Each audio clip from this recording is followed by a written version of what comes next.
The birth of radiation. From the Big Bang to the present. Before the first stars lit the heavens, before galaxies spun their arms through cosmic night, and long before the Earth ever cooled from its fiery beginnings, the universe was born in a single, searing moment. A burst of energy so immense, so absolute, that it forged both time and space. From this singularity came everything we know: matter, motion, gravity, and light. But among these primal creations, radiation stands as the first true messenger. It is the oldest remnant of the universe's awakening, a voice that has never fallen silent. In the first fractions of a second following the Big Bang, the universe existed as a hot, dense plasma, a chaotic sea of particles and radiation indistinguishable from one another.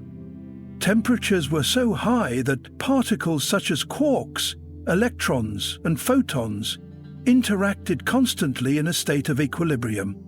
There were no atoms, no light in the classical sense, only raw, radiant energy tangled in the gravitational swell of the infant cosmos. As the universe expanded, it cooled. Within the first few minutes, nuclear reactions stitched protons and neutrons into the first light elements, hydrogen, helium, and traces of lithium. But light still could not roam free. Photons, the quanta of radiation, were trapped in a dense fog, scattering endlessly off-charged particles in a blinding glare of thermodynamic equilibrium. It would take hundreds of thousands of years for the universe to become transparent.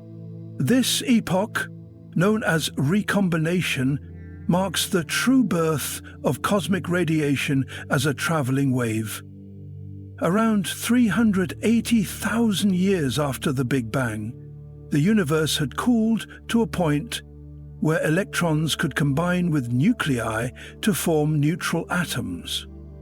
With fewer free charges to scatter photons, radiation was finally liberated, streaming outward into the emptiness with almost no further interruption. This ancient light, cooled and stretched over billions of years, now bathes the cosmos as the cosmic microwave background, the faint afterglow of creation itself.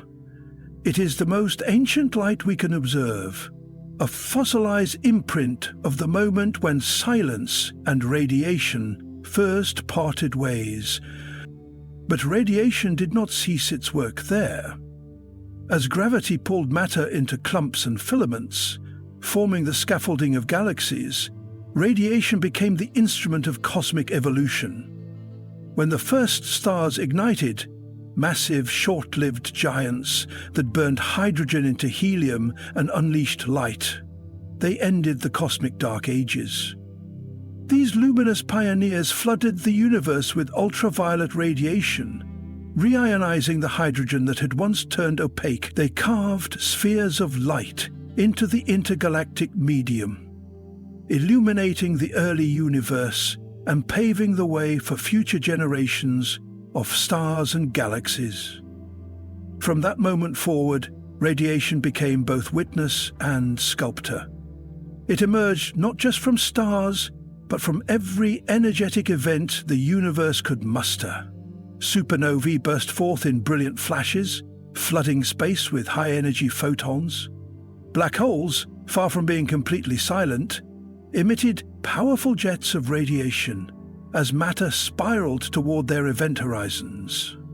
Galaxies became factories of radiation, their cores sometimes lighting up with quasars, supermassive black holes feeding on surrounding matter and glowing with more light than entire galaxies combined. Across the spectrum, radiation diversified. Gamma rays, born from the most violent processes, such as neutron star mergers and gamma-ray bursts, traveled across space in narrow beams of energy. X-rays traced the hot plasma in galaxy clusters and the accretion disks of black holes. Ultraviolet light painted the canvas of night we see with our eyes. Infrared waves whispered of cooler stars, dusty nebulae, and hidden galaxies. Microwave and radio radiation mapped the large-scale structure of the universe and revealed the rotation of galaxies. On Earth, radiation forged the conditions for life. The sun's light, filtered by our atmosphere, provided not only warmth, but the energy necessary for photosynthesis, the very foundation of the biosphere. Radiation shaped climate, weather, and biology. Even the mutations that drive evolution are partly the result of radiation interacting with DNA. Life on Earth has evolved in a constant dialogue with light, balancing its nourishing warmth with the danger of its higher energy forms. But radiation is more than a local phenomenon. It is the carrier of information across space and time. Because nothing travels faster than light, all cosmic observation is necessarily a study of the past. When we look at the light of a distant galaxy, we see it not as it is, but as it was, millions or billions of years ago. Radiation is not merely energy, it is memory. It is the preserved echo of processes long finished, a continuous story written in electromagnetic waves. Even in the deep future, long after the last star has burned out, radiation will persist. As black dwarfs radiate the final whispers of thermal energy, as black holes evaporate through Hawking radiation, the cosmos will become ever quieter, ever colder, but never truly mute. Radiation will fade, stretching into longer and longer wavelengths, but its song will echo until there is no more energy to sing. Thus, from the furnace of the Big Bang to the silent drift toward entropy, radiation has remained a constant thread, a beacon, a chronicle, a force that defines the visible universe. And in the spaces between, in the shadows where no light has reached, silence waits. It is not empty, not meaningless, but a partner in the grand contrast of existence. Now, having traced the birth of cosmic radiation, we turn our attention to its incredible diversity. Light is not a single voice, but a full orchestra of wavelengths.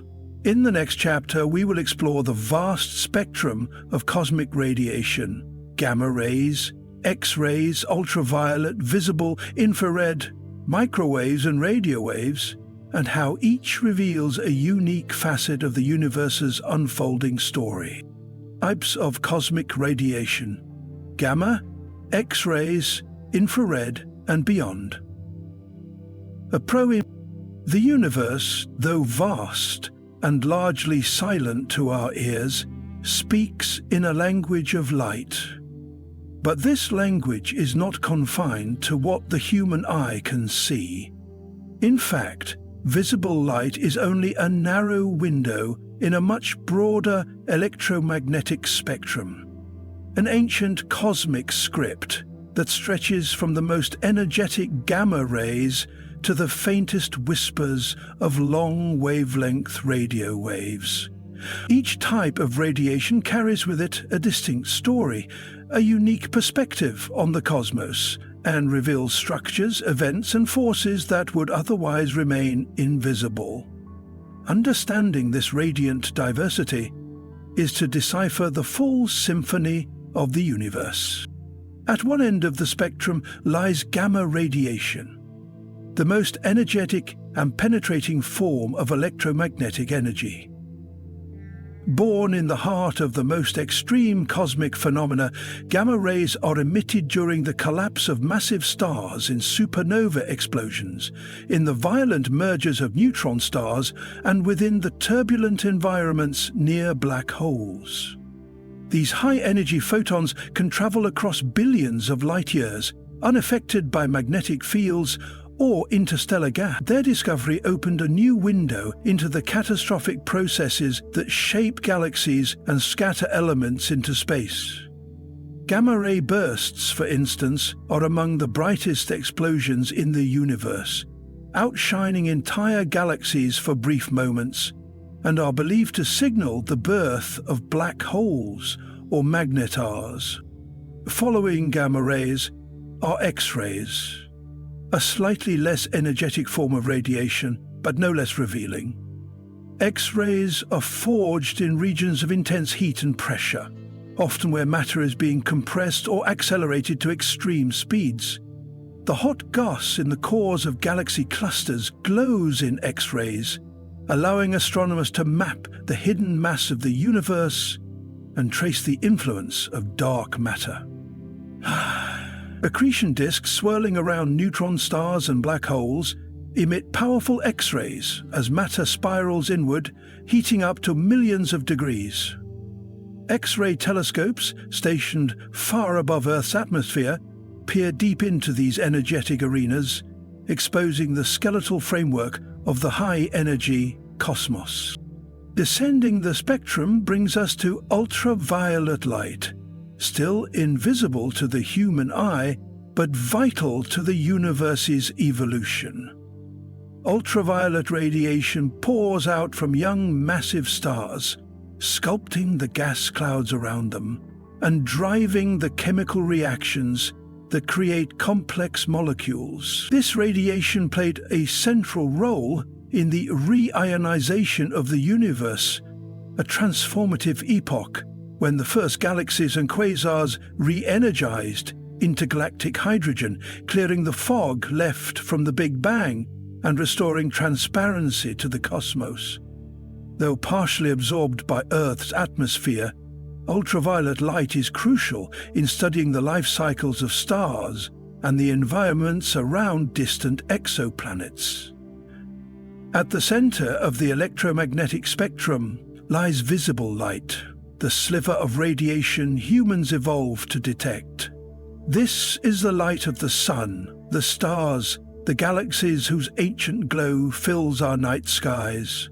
Yet visible light is only a thin slice of a much richer spectrum.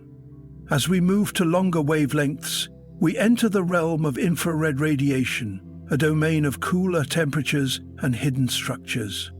Infraradiation is emitted by dust, gas, and cold celestial bodies that are invisible in optical light. It is the glow of star-forming regions, cloaked in interstellar dust, of brown dwarfs too small to ignite into full stars, and of galaxies shrouded in ancient fog. Infrared observations penetrate the dusty veils that hide the birthplaces of stars and planetary systems, revealing the hidden nurseries where gravity assembles the building blocks of solar systems. It is in this spectrum that astronomers search for exoplanets and probe the thermal emissions of objects otherwise cloaked in darkness.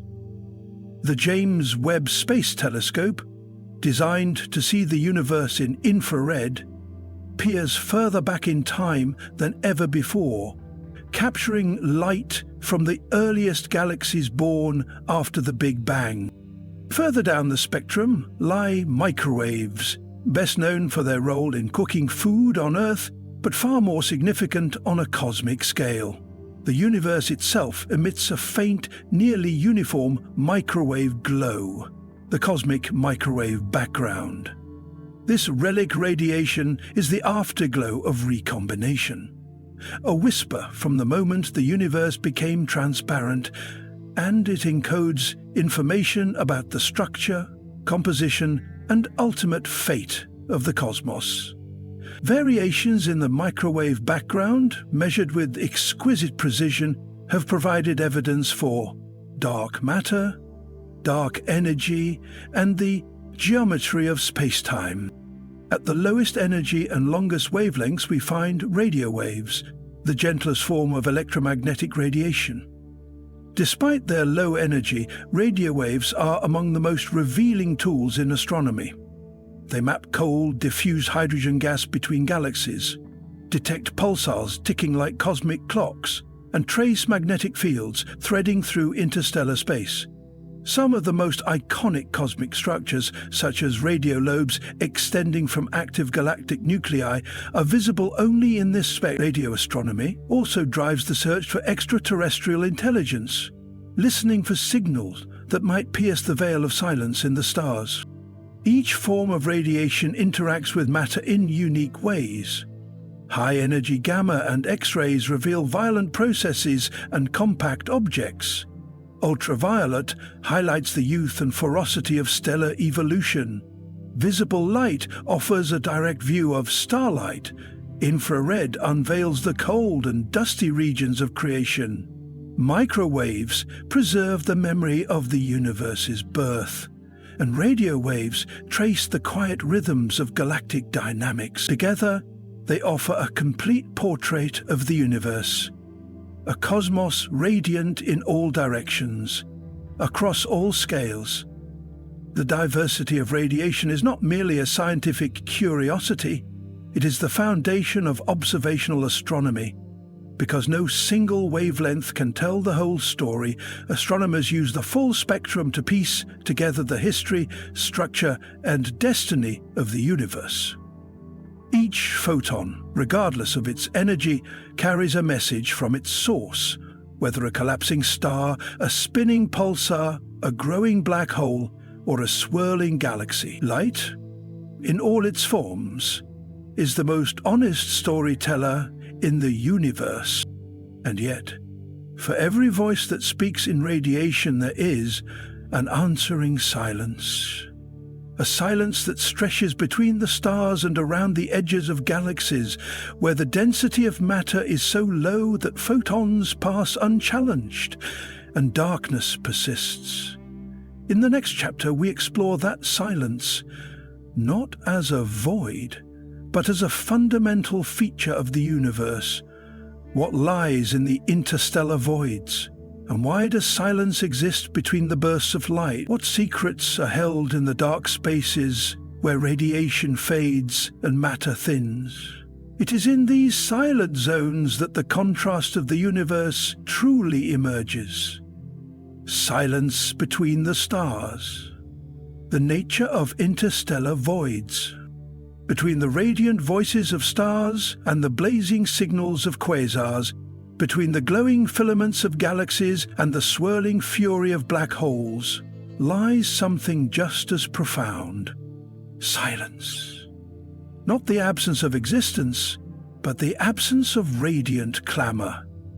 It is in these dark interstellar voids that the universe shows its other face, one not of noise, but of restraint. Not of chaos, but of stillness. These regions, often dismissed as mere gaps in the starry sky, are in truth among the most enigmatic and essential features of the cosmos. Interstellar space is not a perfect vacuum, yet compared to any environment familiar to human experience, it is extraordinarily empty.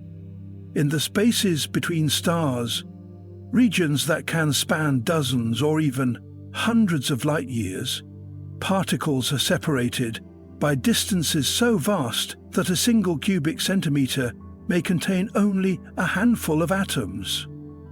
In contrast, the air we breathe contains trillions upon trillions of molecules in the same volume. This makes the interstellar medium, though not devoid of matter, one of the quietest regions in terms of particle interaction and radiation.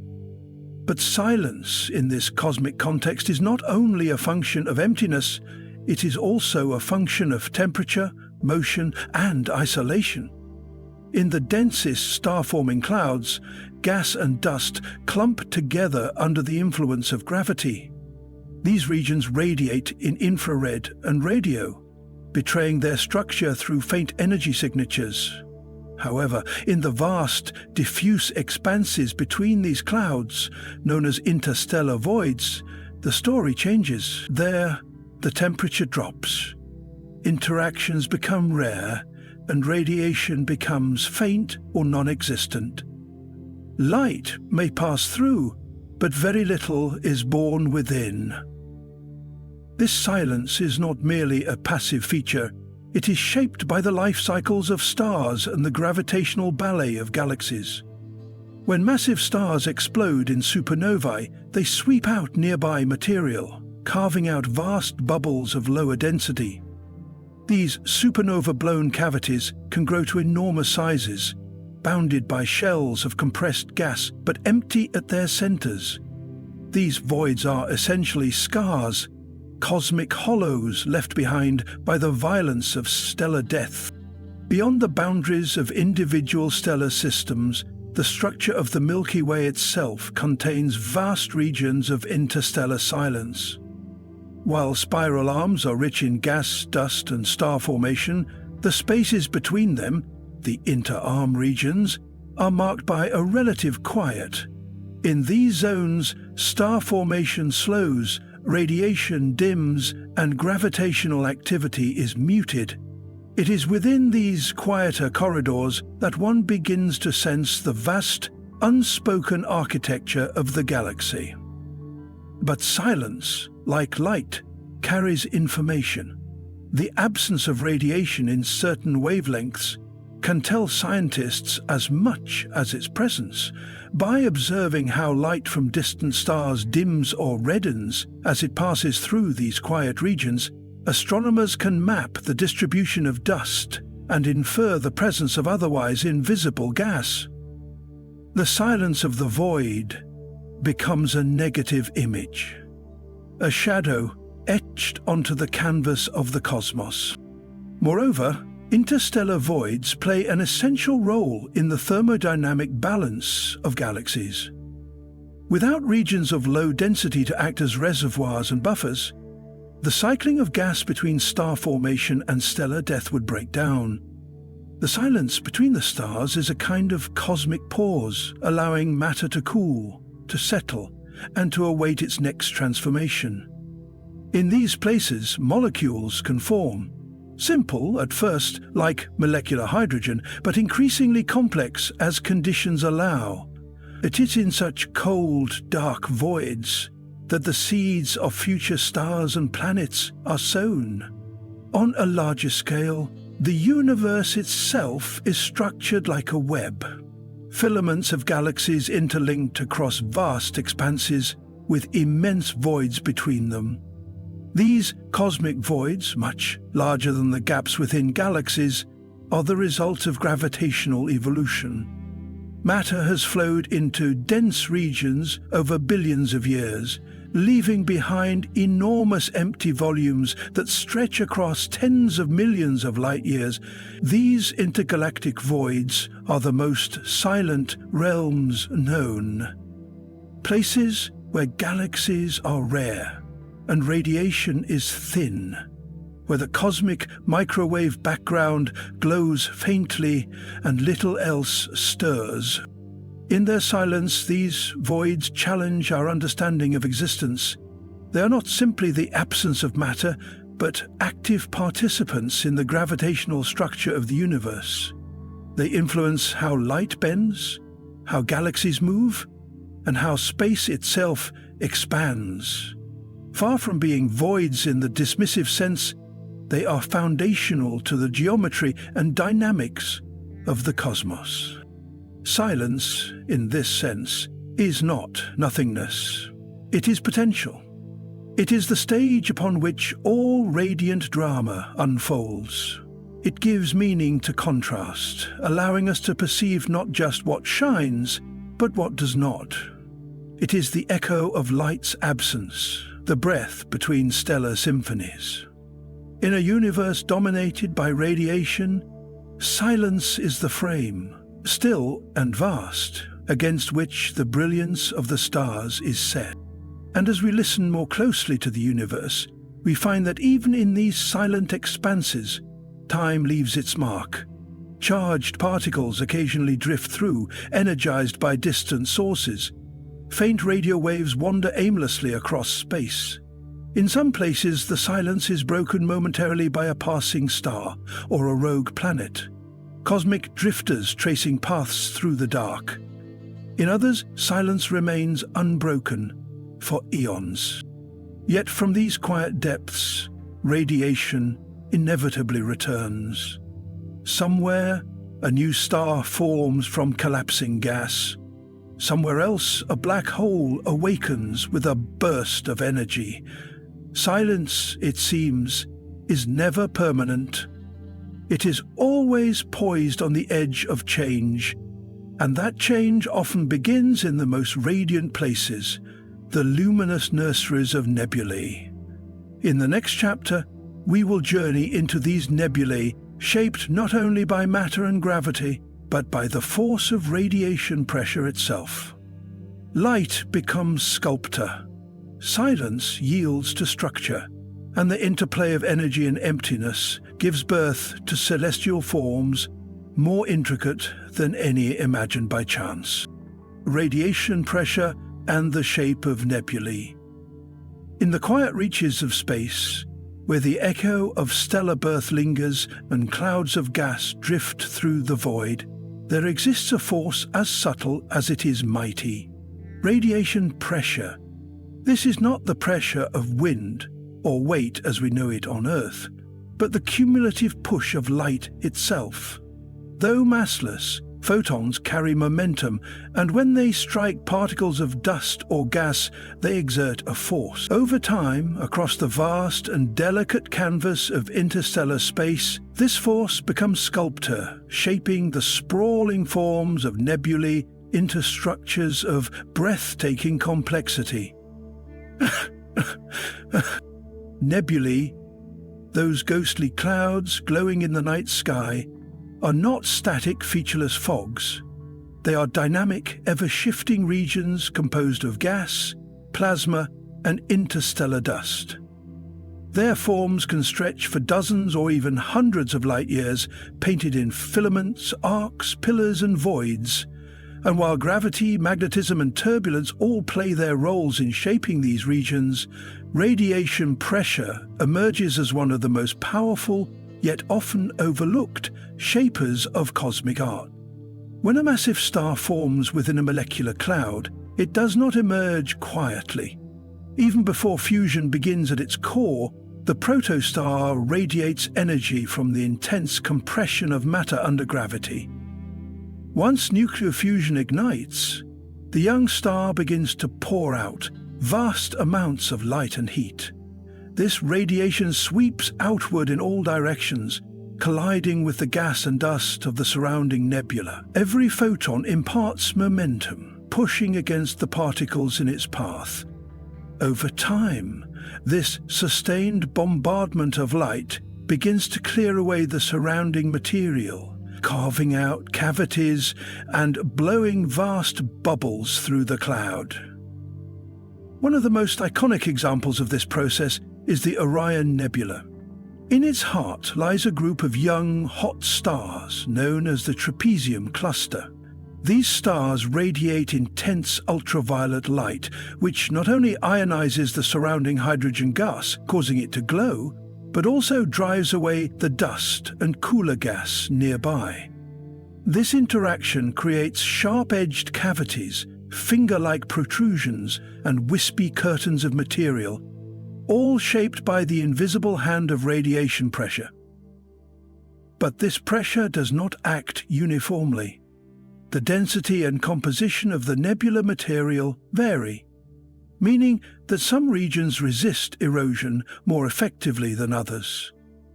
This uneven resistance gives rise to the towering pillars and ridges often seen in emission nebulae. The famed pillars of creation located within the Eagle Nebula stand as monuments to this process.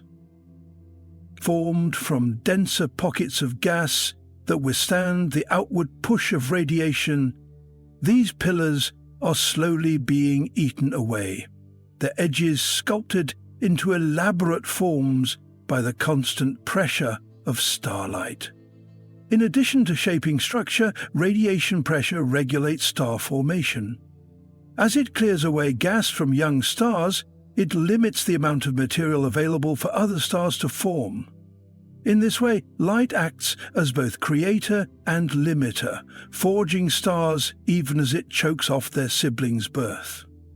This feedback loop ensures that stellar nurseries do not collapse into a frenzy of uncontrolled formation, but instead proceed in waves, punctuated by intervals of stillness. Beyond individual stars and their immediate surroundings, radiation pressure also influences the evolution of entire nebulae. In starburst galaxies undergoing intense periods of star formation, the cumulative radiation from thousands of newborn stars can drive outflows of gas from galactic cores.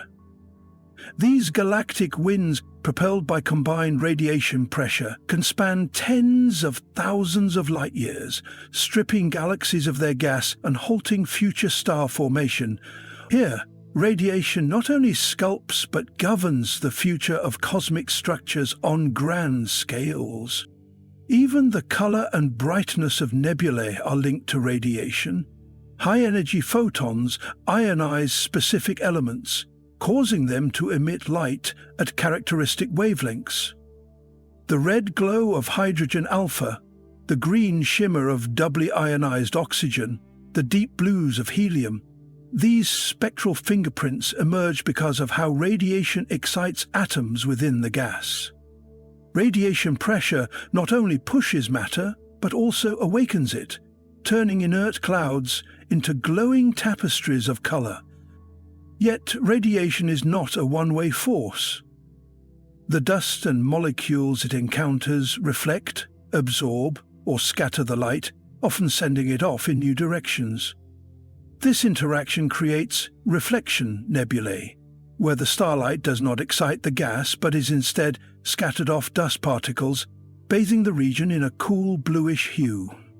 In these places, the effect of radiation is gentler, more painter than chisel, giving rise to soft halos and veils of scattered light. As stars mature and die, they leave behind additional imprints in the form of planetary nebulae and supernova remnants. In planetary nebulae, the dying outer layers of a sun-like star are ejected and the remaining core emits ultraviolet radiation that excites the expanding shell of gas. The resulting glow and structure are dictated in part by radiation pressure, which shapes the expanding material into rings, bubbles, and ellipses. In more violent deaths, those of massive stars, the resulting supernova explosion blasts out matter at high velocity, but the shock waves that follow are also influenced by the star's radiation. The Crab Nebula, a remnant of such an explosion, pulses with high-energy light and displays an intricate web of filaments shaped by radiation and magnetism alike. Radiation pressure, then, is not just a physical force. It is a storyteller.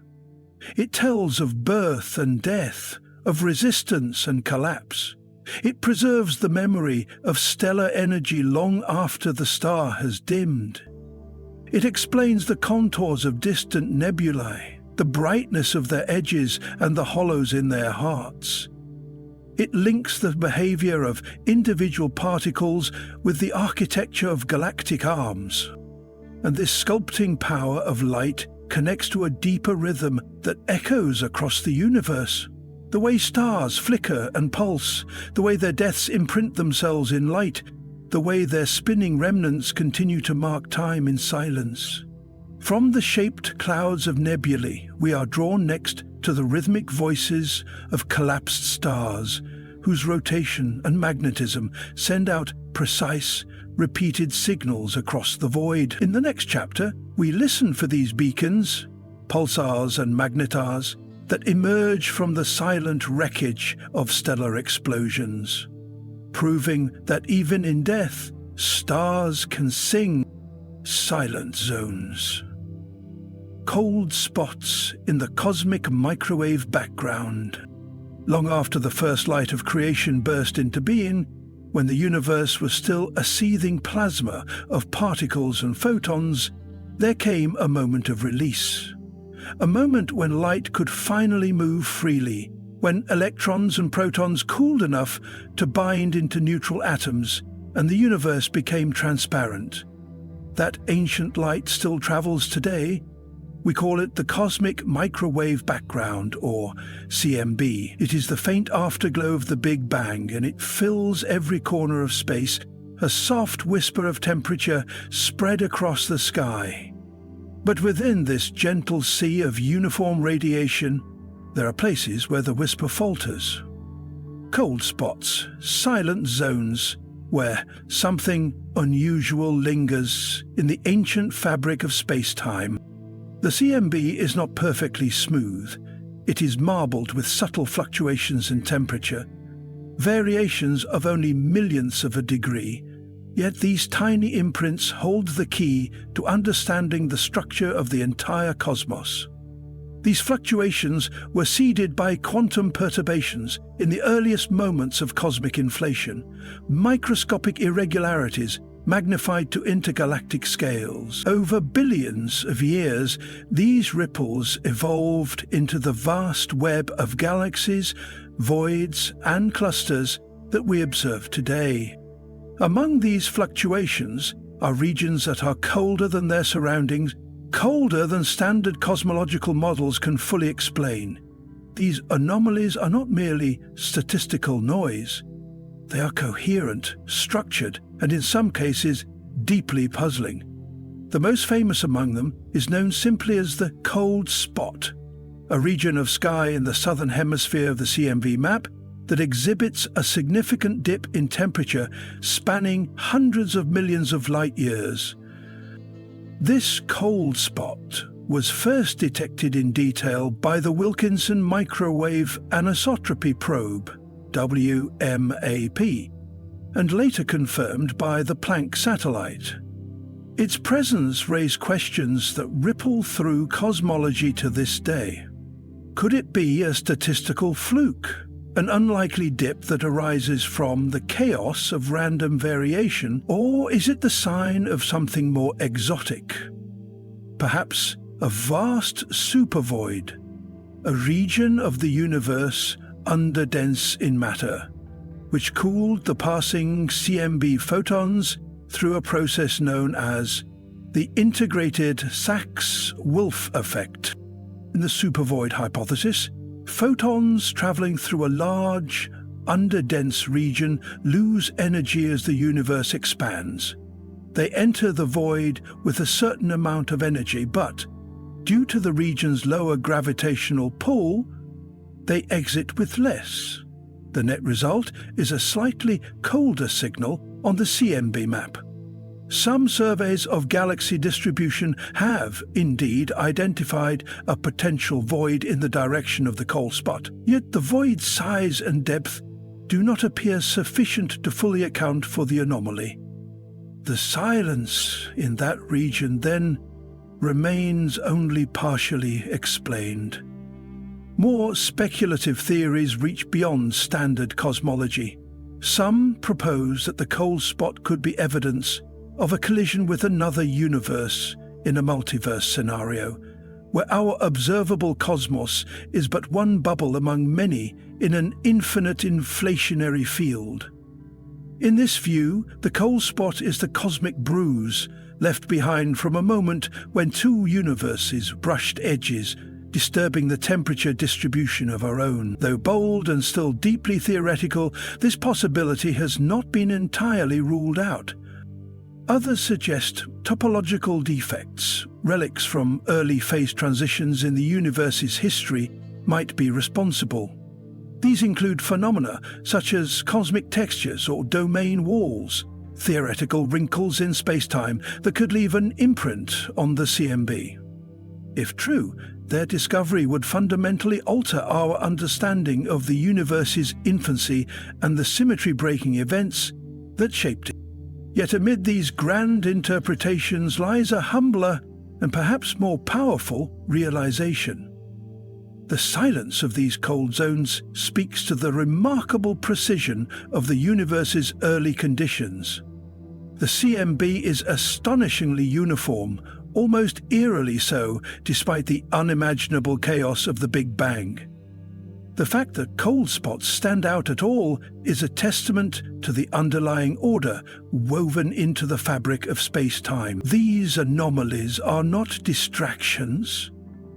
They are clues. They are the fingerprints of a deeper reality, waiting to be deciphered.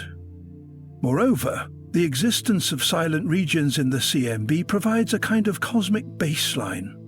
They are the places where radiation falls quiet, where entropy left a gentle shadow instead of a bright blaze.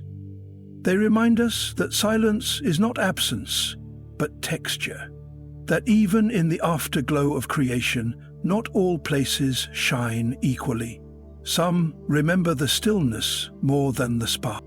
These zones may one day offer a test bed for the most daring ideas in theoretical physics about the shape of the universe, the fate of inflation, the presence of hidden dimensions, or the interplay between quantum fields and gravity. The silence they exhibit may not be random. Continue to map and measure the CMB with increasing precision.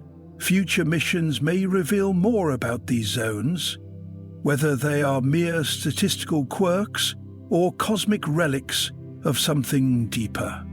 In either case, their silence is a message whispered across 13 billion years of time.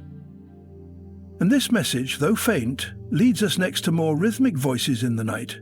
For while the cold spot holds the silence of ancient creation, elsewhere in the cosmos, collapsed stars spin and pulse with metronomic regularity. Their light is not uniform, but chopped into bursts, beacons that flash across space with astounding precision. In the next chapter, we tune into those pulses, those cosmic lighthouses known as pulsars and magnetars, whose voices break the silence, not with randomness, but with rhythm. Pulsars and magnetars, rhythmic beacons in the dark.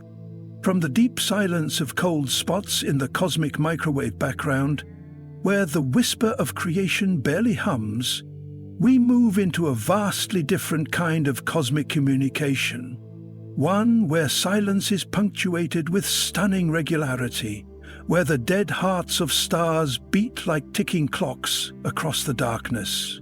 Here, in this chapter of the universe, time is kept not by stars that shine steadily, but by objects that pulse. Flashing bursts of radio, X-ray, and gamma radiation with astonishing precision.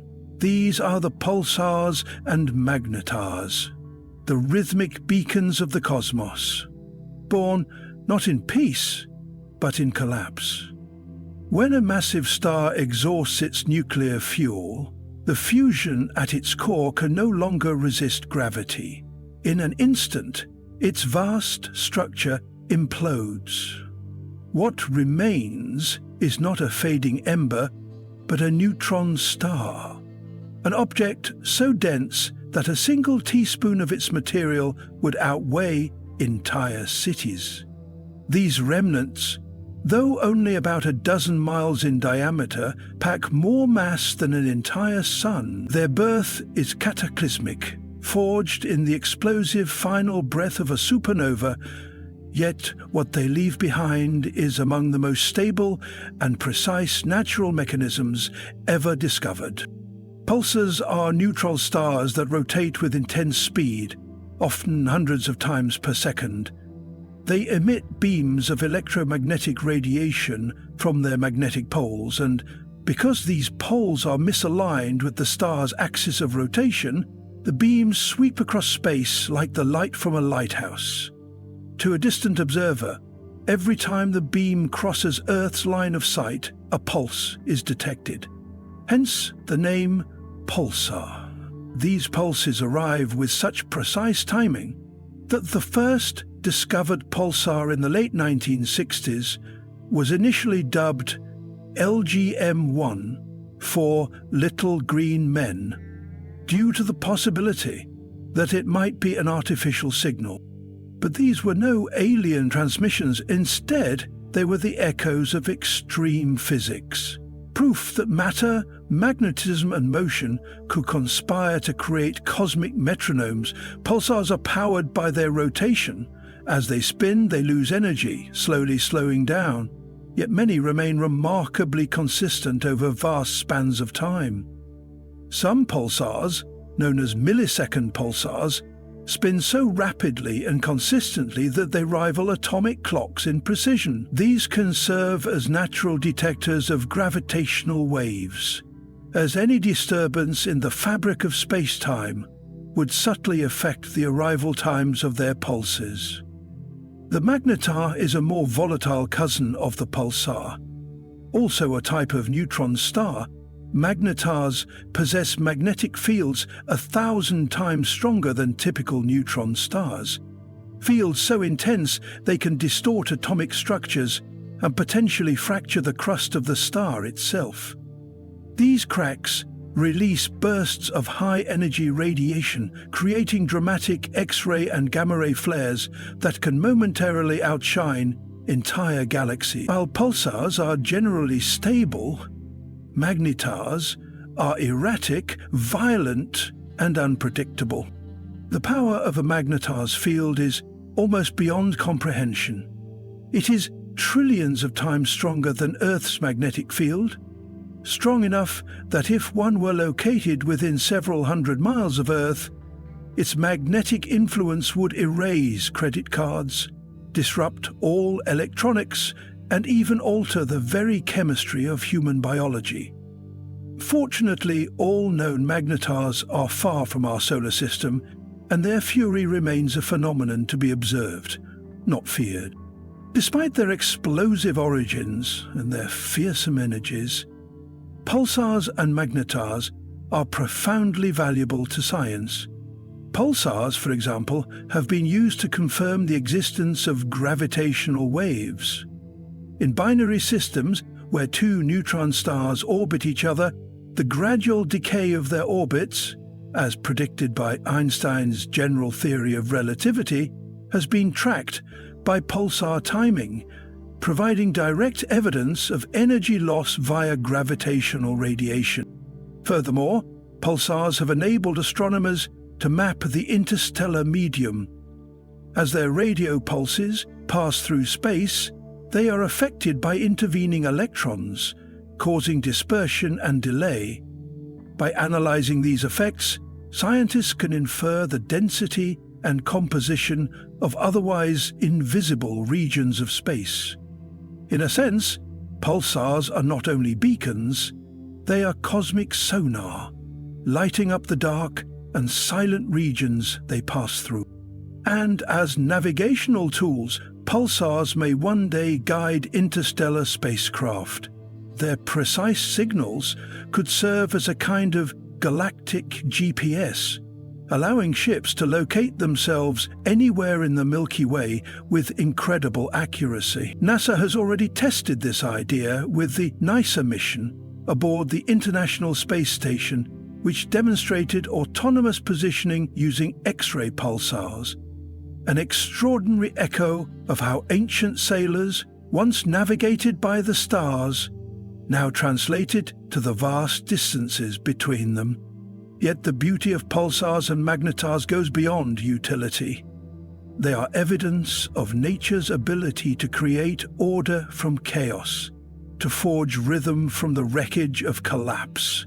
They remind us that even in death, stars can still communicate. Their messages are brief, intense, and consistent.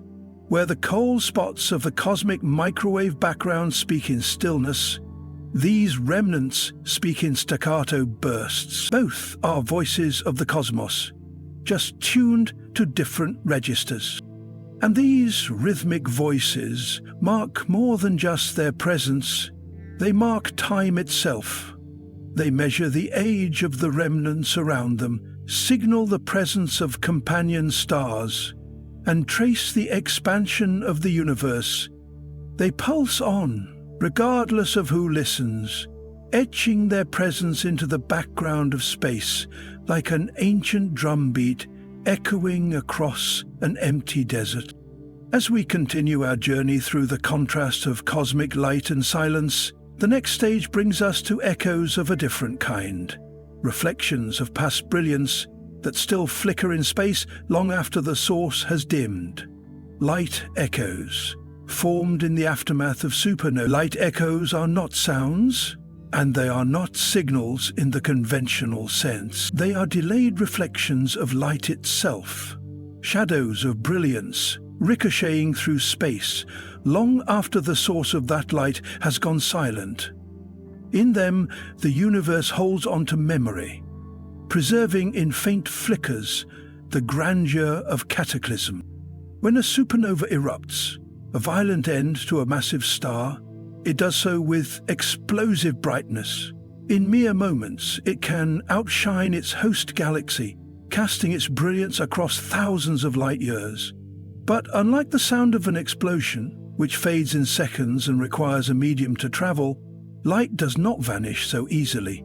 It moves outward in all directions, and where it meets clouds of dust and gas, it is scattered and reflected, redirected toward observers far from the event itself. This redirected light reaches us later than the original burst, delayed by the longer path it has taken through space. What we see is not the supernova itself, but its echo, a visible memory suspended in space. These light echoes are not optical illusions. They are observable, measurable, and immensely valuable. They allow astronomers to study stellar explosions as if they are happening again, sometimes years or even centuries after the fact. In a way, light echoes turn dust into a cosmic recording medium. Each dust cloud becomes a screen, and the scattered photons project a brief film of the event. By observing light echoes from different angles and at different times, scientists can reconstruct the geometry and structure of the original explosion, gaining a three-dimensional view of a one-time event. One of the most celebrated examples of a light echo came from SN 1987A, a supernova in the Large Magellanic Cloud that exploded in the southern skies of Earth's hemisphere. Astronomers observed not only the brilliant explosion, but also the rings of light expanding through space in the months and years that followed. These rings were not physical material being expelled. They were light echoes illuminating the surrounding dust in successive waves. Through them, we witness the reach of light bending around time, revealing layers of the supernova's surroundings and offering insights into the decades of stellar wind and material expelled before the final blast. But light echoes are not confined to recent history. They can also reveal events lost to direct observation. In our own Milky Way, astronomers have detected light echoes from supernovae that occurred centuries ago, long before the invention of the telescope. By tracing the delayed light reflected off interstellar dust, they have been able to study the properties of these long-dead stars, and even determine the type of supernovae that occurred. One such echo allowed scientists to analyze the supernova that formed the Cassiopeia A remnant, giving new understanding to an event last seen, if ever, in the 17th century. Beyond their utility in astrophysics, light echoes offer a rare and humbling philosophical gift. They demonstrate that the universe remembers, that even after destruction, some part of a star's final cry continues to move, reflect, and inform. The light of a supernova does not vanish, it travels, it lingers, and it waits to be found again. In this way, the cosmos becomes a kind of historian, preserving the past not in stone or bone, but in wave fronts of energy that paint the darkness long after the fires have gone out. Moreover, light echoes challenge our linear sense of time. When we observe a light echo, we are not just looking back in time, we are looking sideways through time. The supernova occurred in the distant past, and yet we are seeing new parts of it unfold today, not because the event is repeating, but because its light is being routed to us by cosmic geometry. Time in the universe is not just a river flowing in one direction. It is a sphere of light, expanding outward, touching surfaces, and returning to us with delayed glimpses of things long gone. The dust clouds that make light echoes possible are not uniform. Their shapes and densities affect the clarity and brightness of the echo. Some scatter the light cleanly, while others distort and diffuse it. Thus, every light echo is unique, a distorted but still meaningful remnant of an explosion's original form. This variation allows astronomers to study not only the supernova, but the intervening space itself. Light echoes become probes, revealing the size, shape, and structure of interstellar dust that would otherwise remain invisible. Even more remarkably, in a few rare cases, the spectrum of the light echo can be analyzed. This allows scientists to reconstruct the spectrum of the original supernova, determining its composition, velocity, and classification as if they were observing it live. Such observations bridge the gap between transient and timeless, letting us replay an event that, by its nature, seemed destined to vanish. In the cosmic dance of radiation and silence, light echoes stand as ephemeral sculptures of memory.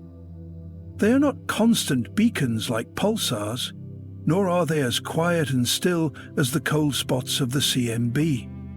Instead, they flicker briefly, moments of past brilliance mirrored in dust and then gone again. But in those flickers lies the fingerprint of some of the most transformative moments in the life of the cosmos. And these memories, preserved in dust and delay, transition us to another kind of silence, one that is not born of distance or destruction, but of the absence of matter itself. As we move from the memory of light to the silence of gravity, we encounter the event horizon of a black hole, where radiation is trapped and even light cannot escape. It is here, in the deepest gravity wells, that silence becomes absolute and light ceases to echo. In our next chapter, we explore the stark contrast between radiation and void within these cosmic prisons, the profound cosmic silence of black hole event horizons. Cosmic silence in black hole event horizons. As the dying light of a supernova reflects through the dust and whispers its memory in the form of a light echo, a more profound silence begins to emerge, one not of delay but of finality. It is the silence found at the edge of a black hole, the point beyond which even the memory of light is extinguished. Unlike the rhythmic beacons of pulsars or the flickering reverberations of ancient explosions, black holes do not pulse. They do not echo, and they do not reflect. They absorb, they silence, and they do so with such finality that no signal, no matter how powerful, can return once it crosses the invisible boundary known as the event horizon. The event horizon is not a physical surface. It is a threshold, a mathematical boundary in the geometry of space-time, a point of no return. When matter or light crosses this boundary, it is drawn irreversibly inward toward the singularity, the core of the black hole, where density becomes infinite and the known laws of physics falter. The escape velocity at the event horizon exceeds the speed of light, making it impossible for even photons to flee. To an outside observer, any object approaching the horizon appears to slow, redshift, and fade, ultimately freezing in place, dimming until it disappears from sight entirely. That disappearance is not just visual, it is communicative. It is the transition from noise to silence. This silence is not merely a consequence of darkness. It is a silence of information. In classical physics, black holes were considered perfect traps. Once information passed the event horizon, it was believed to be lost forever. That notion created a paradox. If black holes destroy information, then the universe itself would violate one of the core principles of quantum mechanics, which asserts that information is conserved. This paradox, famously raised by Stephen Hawking in the 1970s, remains one of the most troubling questions in modern physics. Hawking's work also introduced the notion that black holes are not entirely black. Through quantum effects near the event horizon, black holes emit a faint glow, now known as Hawking radiation. This radiation does not emerge from inside the black hole, but from quantum fluctuations at the horizon's edge. Particle-antiparticle pairs constantly pop into existence throughout space, and near the event horizon, one particle may fall into the black hole while the other escapes. To a distant observer, this looks like the black hole is radiating energy and slowly evaporating. Over unimaginable spans of time, black holes are thought to eventually dissipate, leaving behind nothing but radiation. But what happens to the information contained within them remains unclear. This unresolved tension between silence and memory defines the black hole's place in cosmic storytelling. If the universe is a narrative told through light, gravity, and time, then the black hole is its erasure, a place where stories end or perhaps pause in a way we do not yet understand. The silence of the event horizon is not absolute in the quantum sense, but it is absolute in the observational sense. It is the one place in the cosmos where no voice escapes, no beacon returns, and no echo can form. Yet, in its very silence, the black hole shakes the universe. It bends space around it, warps time near it, and influences the structure and fate of entire galaxies. The centers of most large galaxies, including our own Milky Way, contain supermassive black holes with masses ranging from millions to billions of suns. Their gravitational pull orchestrates the motion of stars and the dynamics of galactic arms, pulling material into violent accretion disks where it heats to incandescence before vanishing into the silent void.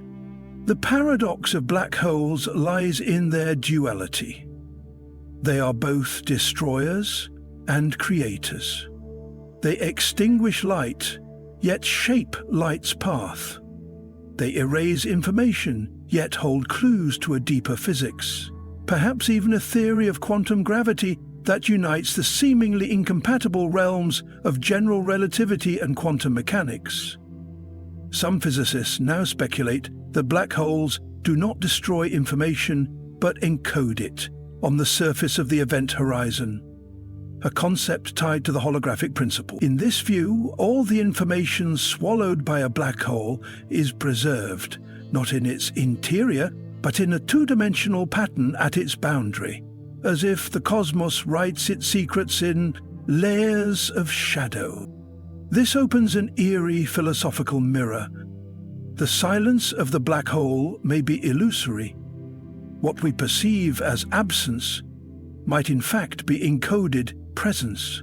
What we interpret as destruction might be compression, a waiting whisper written in gravitational script, illegible for now, but not necessarily lost. As the universe ages and cools, and as stars burn out and galaxies dim, black holes may become the final architects of cosmic evolution. In the distant future, long after the last star has flickered out, black holes may be the last active engines in a darkened cosmos, feeding, evaporating, and eventually fading themselves. Their long, silent reign will define the universe's twilight. Their final sigh of Hawking radiation will be among the last remnants of light. And yet, in the silence they impose, black holes make space for something remarkable. They shape regions of extreme contrast between brightness and darkness, between presence and void, between noise and stillness. They teach us that silence in the universe is never meaningless. It is structured, bounded, and in some strange way informative. It tells us where the known ends and the unknown begin. As we turn from these ultimate absorbers of light and sound, the journey leads us back to the realm of the listener. For if black holes represent the silence of cosmic consumption, then there is another kind of silence that stems from the absence of voice altogether, the eerie quiet of space as we search for messages from beyond, not from dead stars, but from other minds. The next chapter draws us toward the paradox of radio silence in our search for extraterrestrial intelligence, where we listen not for echoes of light, but for signs of language. Across the void, radio silence, searching for extraterrestrial signals from the absolute hush at the edge of black holes, a silence imposed by the boundaries of physics. We turn to a quieter, more haunting stillness, a silence born not from cosmic barriers, but from absence. This is not the kind of silence that bends light or devours stars. It is a silence that stretches across the vast reaches between civilizations, or perhaps across a universe where only one has ever existed. It is the silence of unanswered questions, of antennas raised to the sky with no reply. It is the radio silence that defines our search for extraterrestrial intelligence. Since the dawn of the space age, humanity has peered outward, not only to observe, but to listen. In the mid-20th century, with radio technology advanced and radio astronomy flourishing, a new scientific endeavor took root. The deliberate attempt to detect signs of alien intelligence through the radio waves that might carry their communication. This effort became known as SETI, the search for extraterrestrial intelligence. It was born from a profound and simple idea that intelligent beings, wherever they are, might use the universal language of physics, radio waves, to communicate across the stars. Radio waves are uniquely suited for such a task. They travel at light speed, require minimal energy to produce, and can cross immense interstellar distances with little absorption by gas or dust. Unlike visible light, which is scattered and easily obstructed, radio waves can pierce through the fog of the cosmos. They inhabit what scientists call the radio window, a relatively quiet and transparent portion of the electromagnetic spectrum that lies between natural sources of cosmic noise. For this reason, it is assumed that any technologically advanced civilization would recognize radio as an ideal medium for long-distance communication, just as we did. And so, we began listening. In the early 1960s, astronomer Frank Drake conducted Project Ozma, the first modern SETI experiment.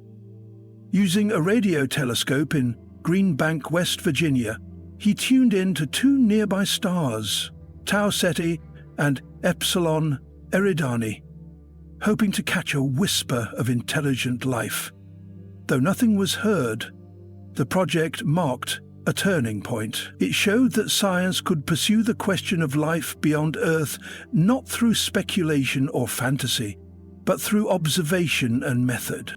Drake went on to formulate the now famous Drake equation, a probabilistic framework for estimating the number of detectable civilizations in our galaxy. While the equation itself contains variables so uncertain as to be almost symbolic, its value lies in shifting the question from "Are we alone?" to "What would it take for us not to be?" Since then, countless searches have been conducted, scanning the skies for narrowband radio signals, unnatural periodicities, or any emission that might suggest technological origin. Projects like Better, Serendip, and Breakthrough Listen have used some of the world's largest telescopes to comb through thousands of stars. In recent years, artificial intelligence and machine learning have been applied to comb vast datasets for patterns that human eyes might miss. Yet, despite decades of searching, we are met with a stunning absence of sound. No signals, no broadcasts, just the ever-present background hum of the universe, rich in natural emissions but devoid of artificial voice. This enduring quiet has come to be known as the Great Silence. And it raises the most profound question of all, not just, are we alone, but why does no one speak? There are many proposed answers. Perhaps intelligent civilizations are extremely rare, and we are a solitary miracle in an otherwise silent galaxy. Perhaps civilizations inevitably destroy themselves before developing interstellar communication, making silence a kind of cosmic tombstone.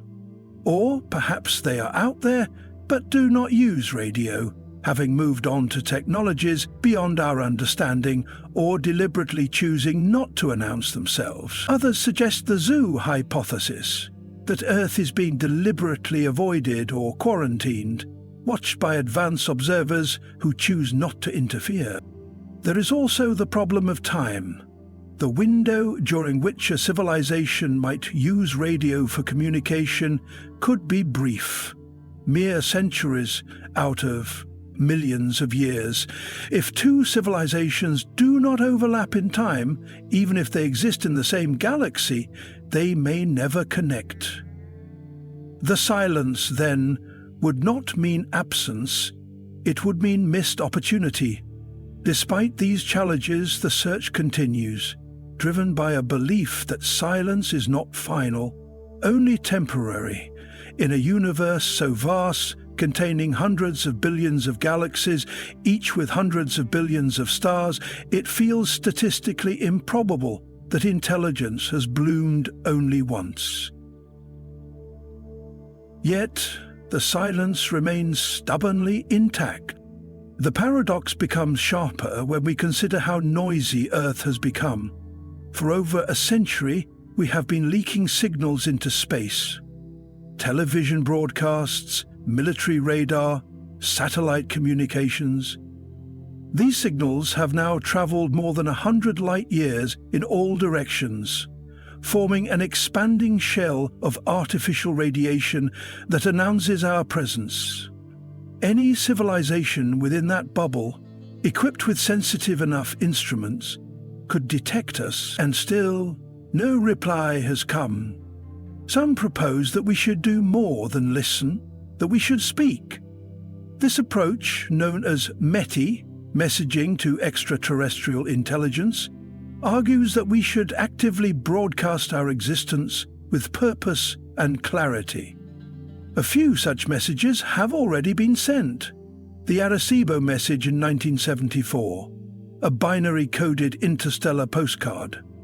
The Voyager golden records, attached to spacecraft that now drift beyond the solar system. These are small steps, tossed bottles in a vast and cosmic sea.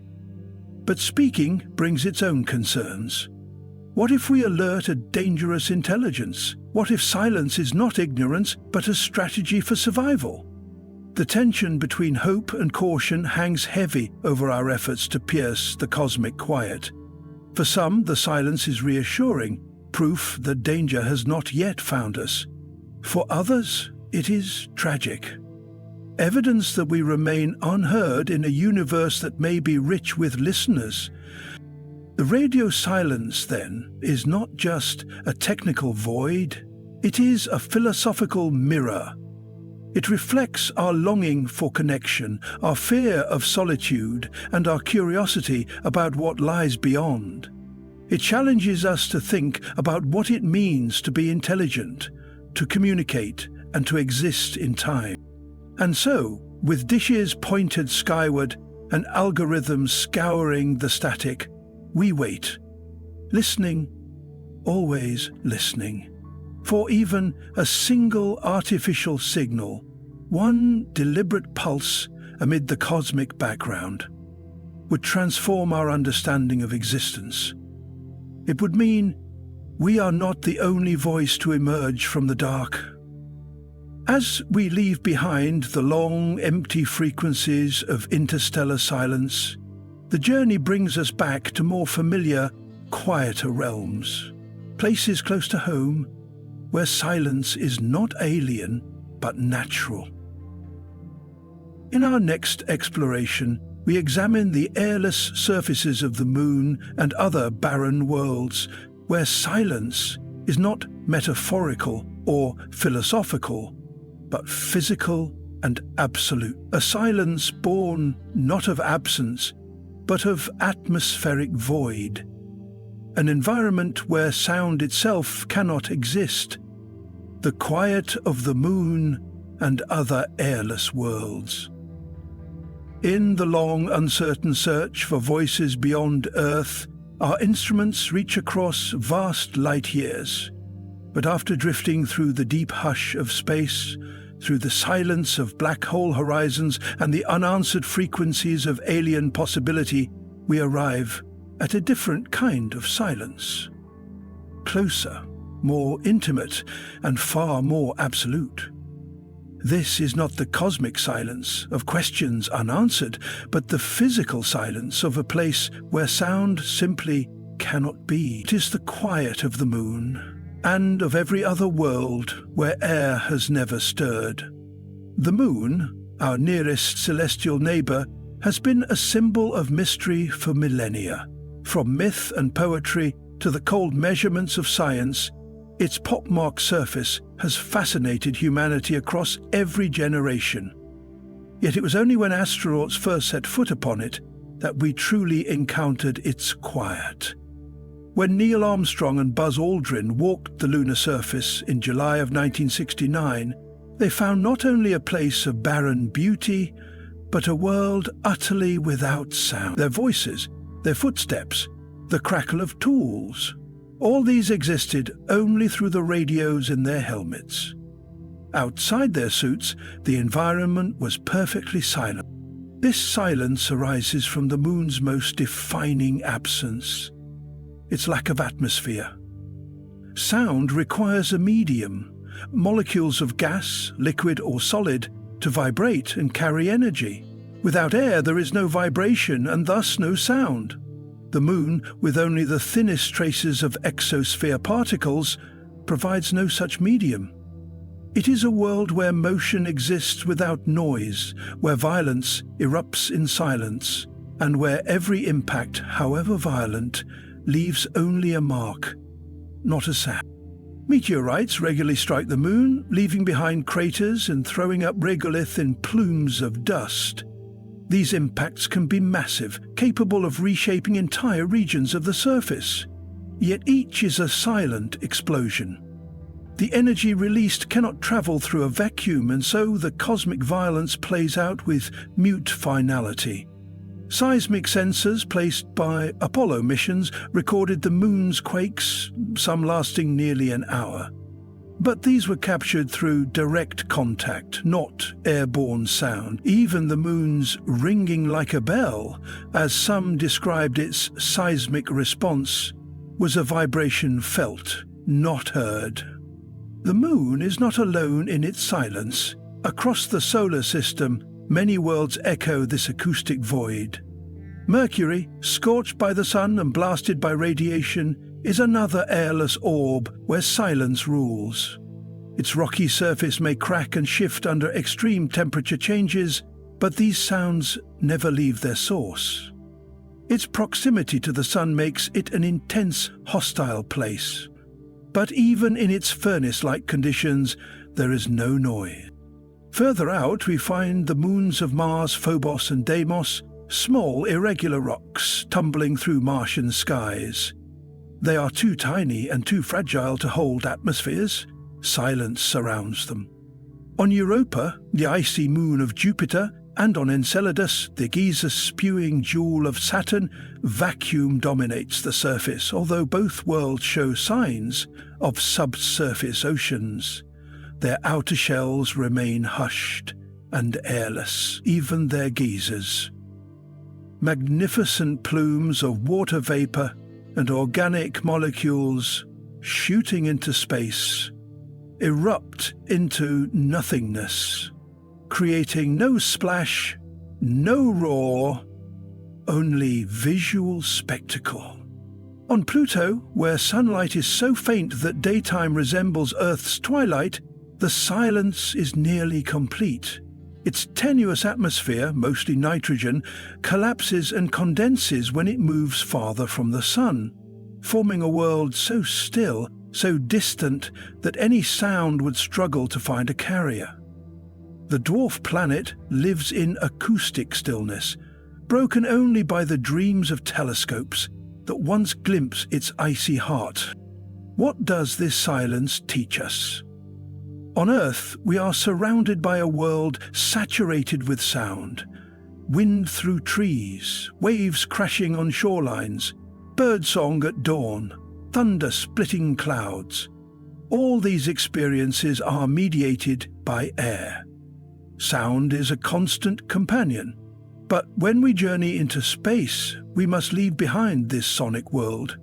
Even astronauts on the International Space Station, though surrounded by the low hum of machinery and life support systems, can never hear the external universe. Outside the metal hull is vacuum, an infinite silence that cannot be breached.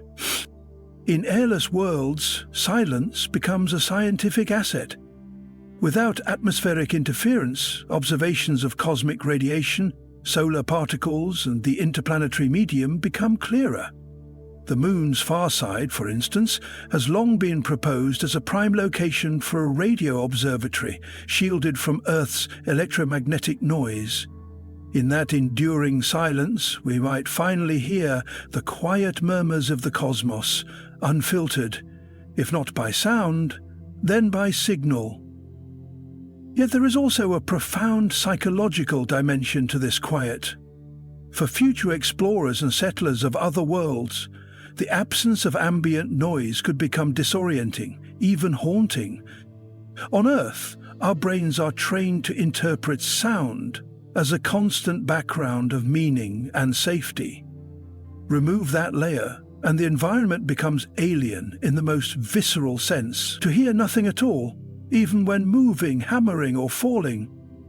This is an experience so foreign that it may alter how we think, feel, and perceive. The quiet of airless worlds is thus not just a scientific condition, it is an existential one. These are places where life cannot breathe, where voices cannot carry, and where even memory must be encoded not in sound, but in texture, motion, and light. In that way they resemble black holes, not in mass or gravity, but in their refusal to carry voice.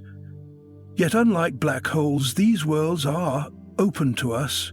We can walk upon them, touch their surfaces, and leave footprints that will last for millions of years, undisturbed by wind or rain or rustling branches. And so we return from the outer reaches of silence, cosmic, quantum, gravitational, to the intimate hush of rock beneath our feet. From the Moon to Mercury, from Europa to Enceladus, these worlds remind us that silence is not empty. It is shaped by physics, carved by history, and inhabited by potential.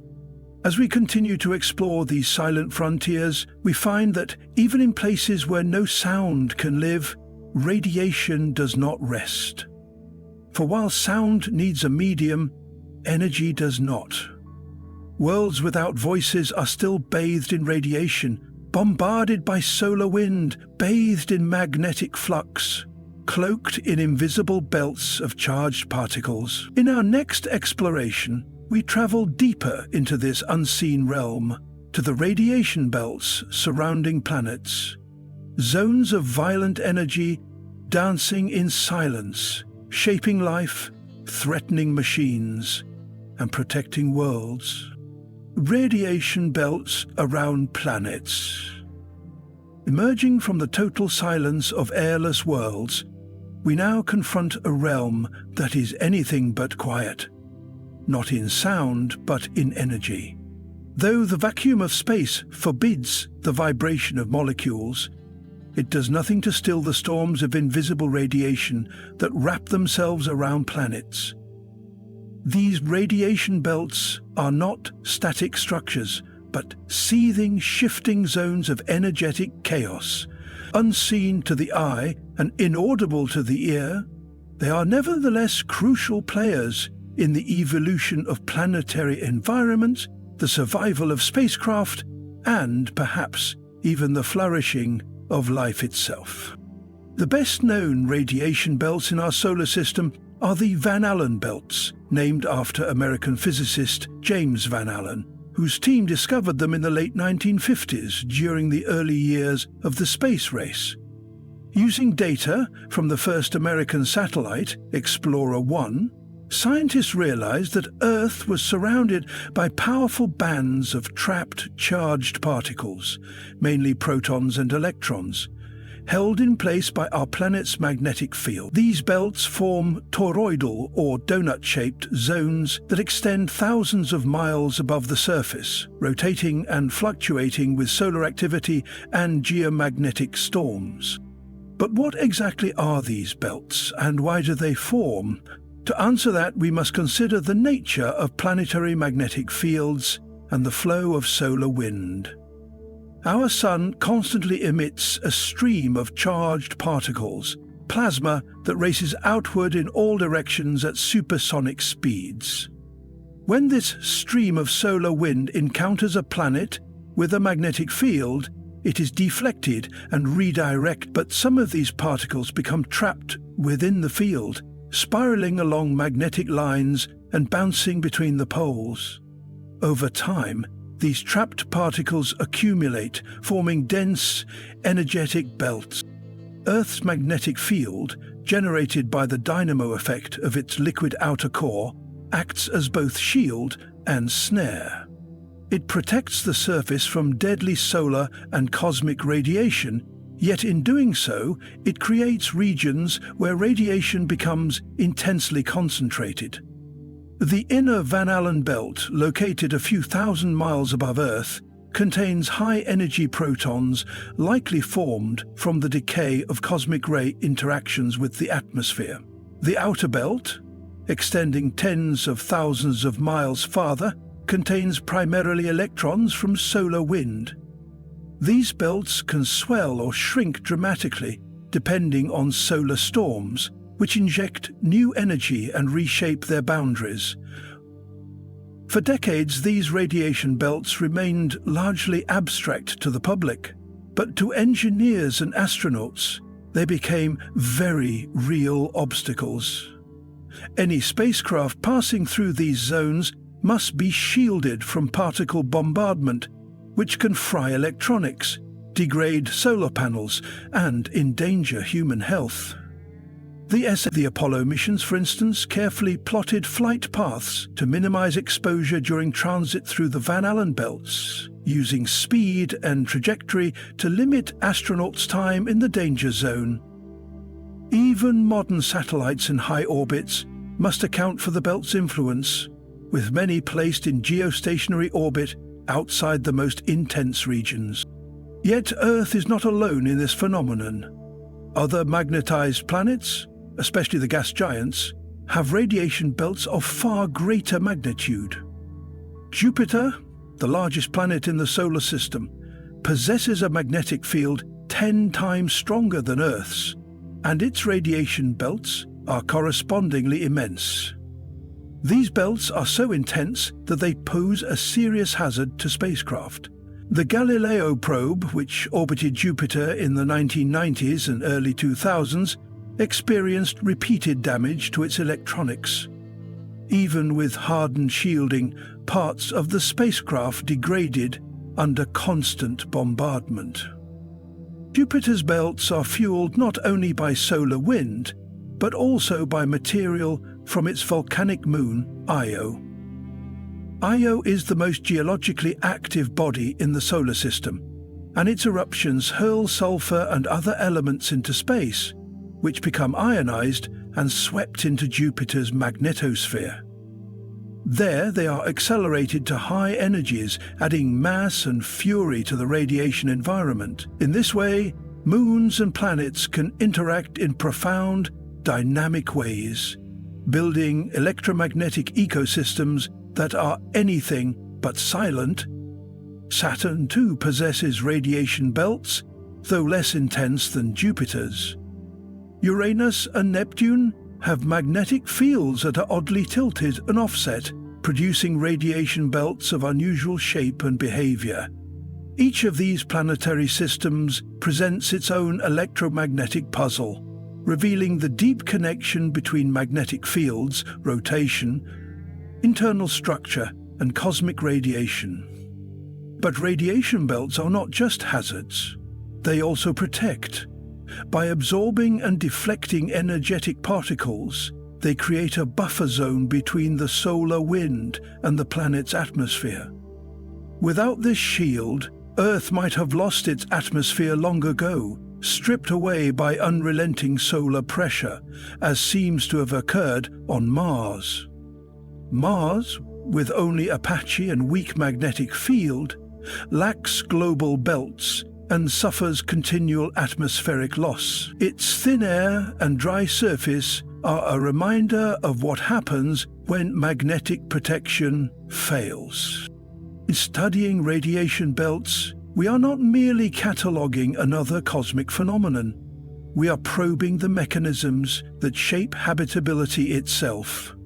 A planet's ability to shelter life may depend in part on the invisible barriers it raises against the vacuum of space. And as we look to exoplanets around distant stars, the detection of magnetic fields and their potential to form radiation belts may become a key criterion in the search for Earth-like worlds. These belts also teach us about high-energy physics in natural settings. Trapped particles in magnetospheres reach energies rivaling those in human-made accelerators. They offer laboratories for studying particle behavior, wave-particle interactions, and electromagnetic turbulence. The belts are not passive structures, but dynamic, living systems pulsing with energy, fluctuating with solar tides, and reshaping in real time. As we continue to send probes deeper into the solar system, understanding and navigating these belts will remain essential.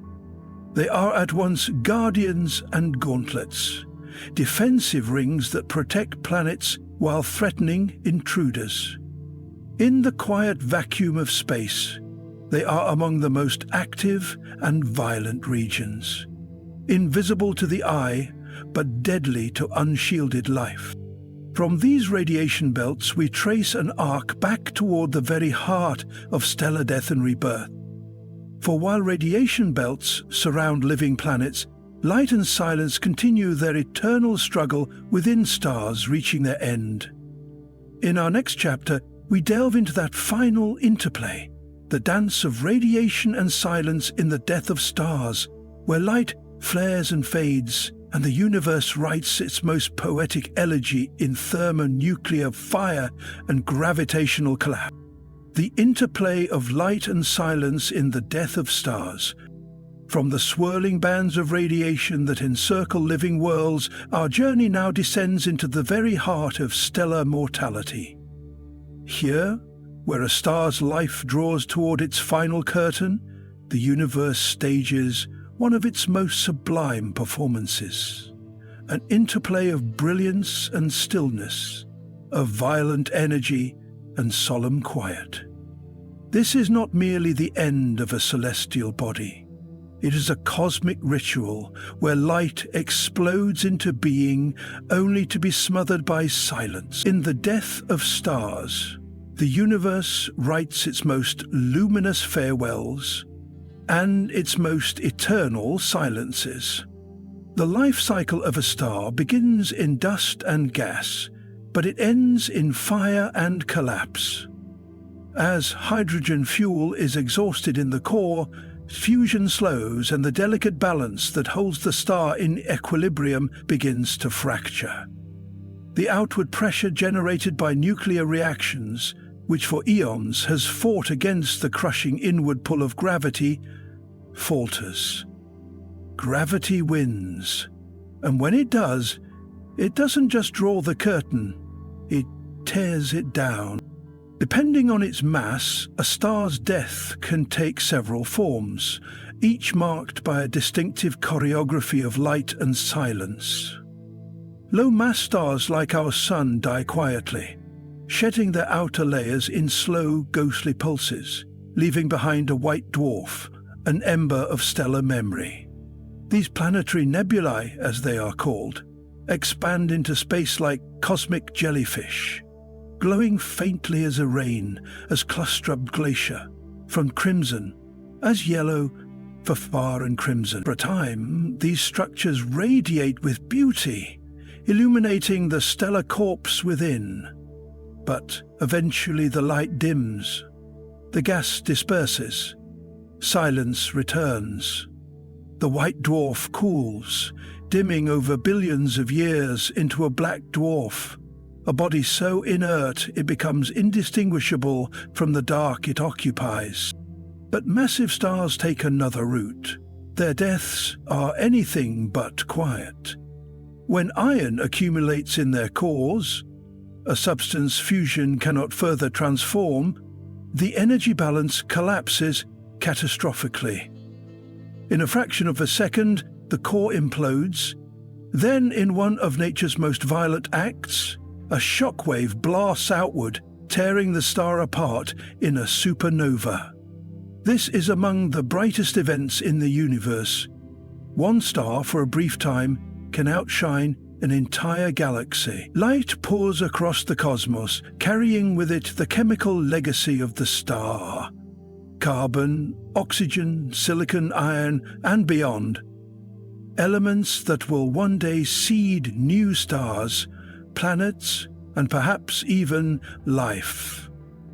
Yet, even in this supreme act of brightness, silence is not banished. The light may travel, but the sound does not. The explosion, though unimaginably powerful, makes no noise in the vacuum of space. In earthly terms, a supernova is utterly silent. Its thunder never heard beyond the star it destroys. The remnants of the explosion form expanding shells of gas, called supernova remnants. Structures like the Crab Nebula, which still glows with the energy of a star that died 1,000 years ago, yet continues to radiate long after the world that saw it has turned. Some stellar corpses are more extreme. When the mass of the remaining core exceeds certain limits, gravity crushes the material into neutron stars, city-size objects so dense that a single teaspoon of their matter would weigh billions of tons. These neutron stars often become pulsars, spinning rapidly and emitting beams of electromagnetic radiation that sweep the cosmos like lighthouse beacons. With each rotation, a flash of light pierces the dark, perfectly timed, perfectly precise. These are the heartbeats of stars long dead, echoing through space with mechanical clarity. Their rhythm is real, but their sound remains absent. They pulse in silence, governed by the laws of physics, but shrouded in the hush of the void. And in even rarer cases, the collapse is total. Nothing, not even neutron pressure, can resist the gravitational onslaught. A black hole is born. This is not just death, it is disappearance. The event horizon forms, a boundary from which not even light can escape. No more radiation, no more visible trace. A star that once outshone entire clusters vanishes into darkness. Yet the silence that follows is not the absence of meaning, but the presence of unknowable mystery. The black hole does not announce its birth with sound or fury. It simply ceases to communicate, drawing light, time, and space itself into a gravitational stillness. Yet even in this ultimate quiet, traces remain. Surrounding black holes, matter swirls into a accretion disk, hot, bright, chaotic. Jets of plasma can erupt from the poles, traveling at nearly the speed of light. Gravitational waves ripple outward when two black holes merge, warping the very fabric of space-time in a silent scream, detectable only with the most sensitive instruments. The end of a star is thus never truly an end. It is transformation, it is scattering and compression, radiation and darkness, silence and energy fused in cosmic contradiction. From these stellar deaths, the seeds of future generations are sown. The heavy elements forged in supernovae are swept into interstellar space, mixing with clouds of hydrogen and dust. New stars form, new planets condense, life may begin again. Every atom in your body, every carbon in your cells, every calcium in your bones, every iron in your blood was born in the heart of a dying star. The light and silence of stellar death live on in us. This paradox, that death begets creation, that silence coexists with energy, defines the cosmic order. The universe is not built solely on explosions and fire, nor on cold emptiness alone. It is shaped by the dialogue between both. And in this dialogue, we hear the voice of time itself. As we near the final edge of this journey, we cast our gaze toward the most distant and enigmatic messengers of the cosmos, quasars. These ancient powerhouses, screaming across the void from the dawn of time, are the loudest voices in a fading universe. In our next chapter, we will confront the blinding brilliance of quasars, where silence is swallowed by light, and time itself glows with the echoes of beginnings too far to touch. Quasars, the loudest voices of the distant past. As we move from the quiet final breaths of dying stars into the vastness of the ancient universe, a paradox greets us. In the earliest epochs, before galaxies matured and stars like our sun were born, there were voices so loud, so powerful, that they could still be heard across billions of light years. These were not voices of sound, but of energy. Blinding radiative fury born in the hearts of young galaxies. They are the quasars. Cosmic lighthouses whose beams pierce the fabric of time, their ancient light still streaming toward us from the edge of the observable universe. The term quasar is short for quasi-stellar radio source, a name born of initial confusion. When astronomers first detected them in the mid-20th century, quasars appeared star-like in optical telescopes, but emitted massive amounts of radio waves, something ordinary stars do not do. The first of these mysterious objects, 3C273, revealed that it lay far beyond our galaxy. It was a revelation. Something so small in appearance, yet so distant and so luminous, had to be fueled by unimaginable power. We now know that quasars are the blazing cores of young galaxies, powered by supermassive black holes consuming matter at astonishing rates. At the heart of every quasar lies a black hole, millions to billions of times the mass of our Sun. Yet it is not the black hole itself that shines. It is the accretion disk of gas, dust and stellar debris spiraling into oblivion that radiates with such intensity. As matter falls inward, gravitational energy is converted into heat and light. The friction within this maelstrom is so great that it produces temperatures hotter than the centers of stars. Quasars outshine their host galaxies, by factors of hundreds, sometimes thousands. In this sense, quasars are both destroyers and illuminators.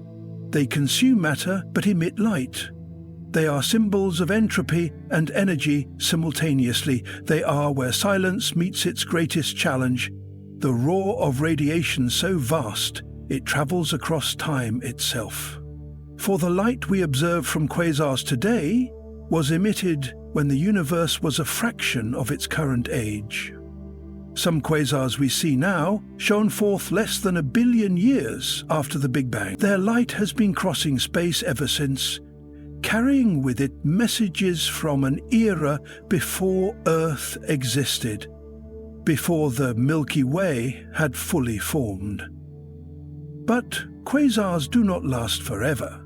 Their brilliance is a sign of a feeding frenzy, not of permanence. Once the black hole exhausts its surrounding material, the light fades. The galaxy remains and the black hole persists. But the quasar is gone. Thus, quasars are markers of a specific phase in galactic evolution. Youthful exuberance followed by mature quiet. This pattern mirrors in some cosmic way the lives of stars. A fiery birth, a brilliant prime, and a slow descent into silence. Quasars also serve as tools of cosmic archaeology.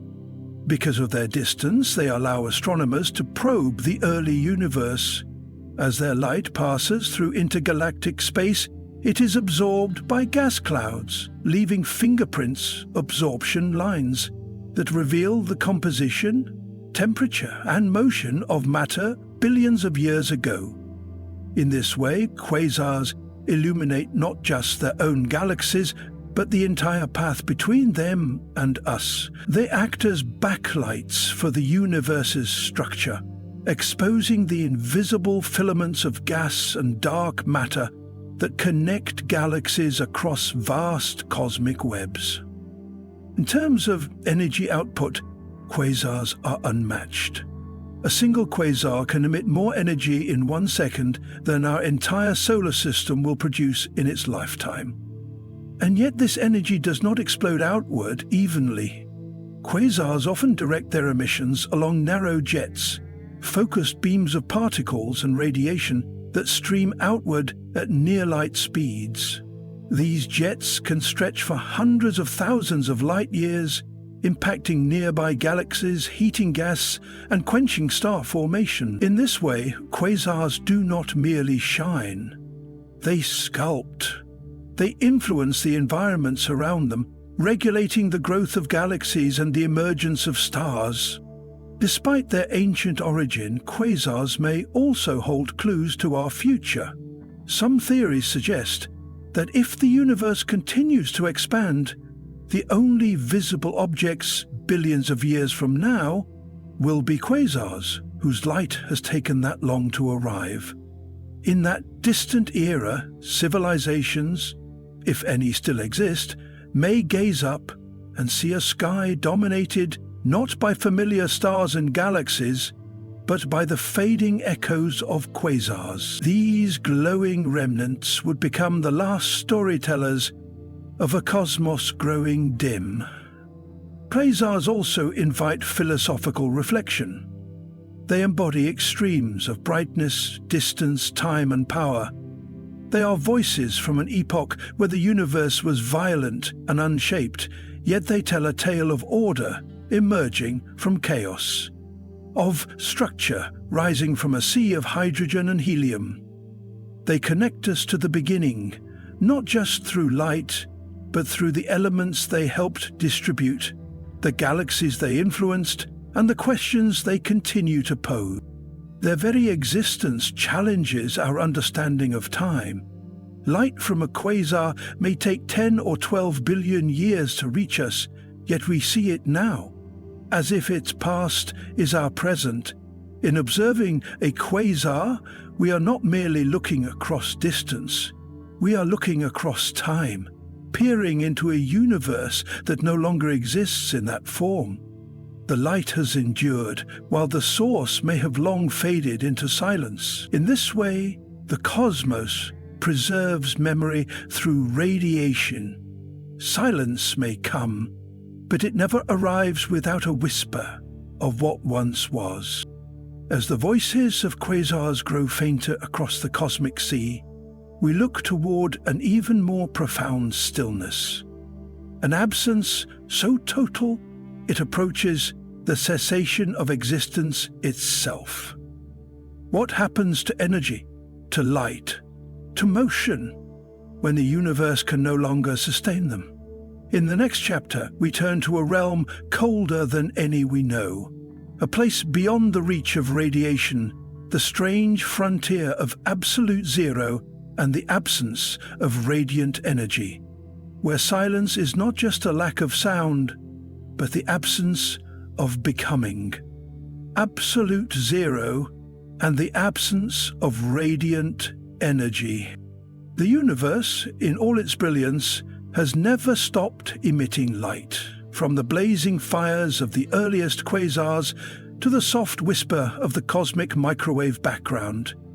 But there exists a theoretical boundary where even this eternal radiation fades, a frontier beyond which matter ceases to move, where atoms fall into complete stillness and photons no longer roam. This is the realm of absolute zero, the coldest temperature allowed by the laws of physics.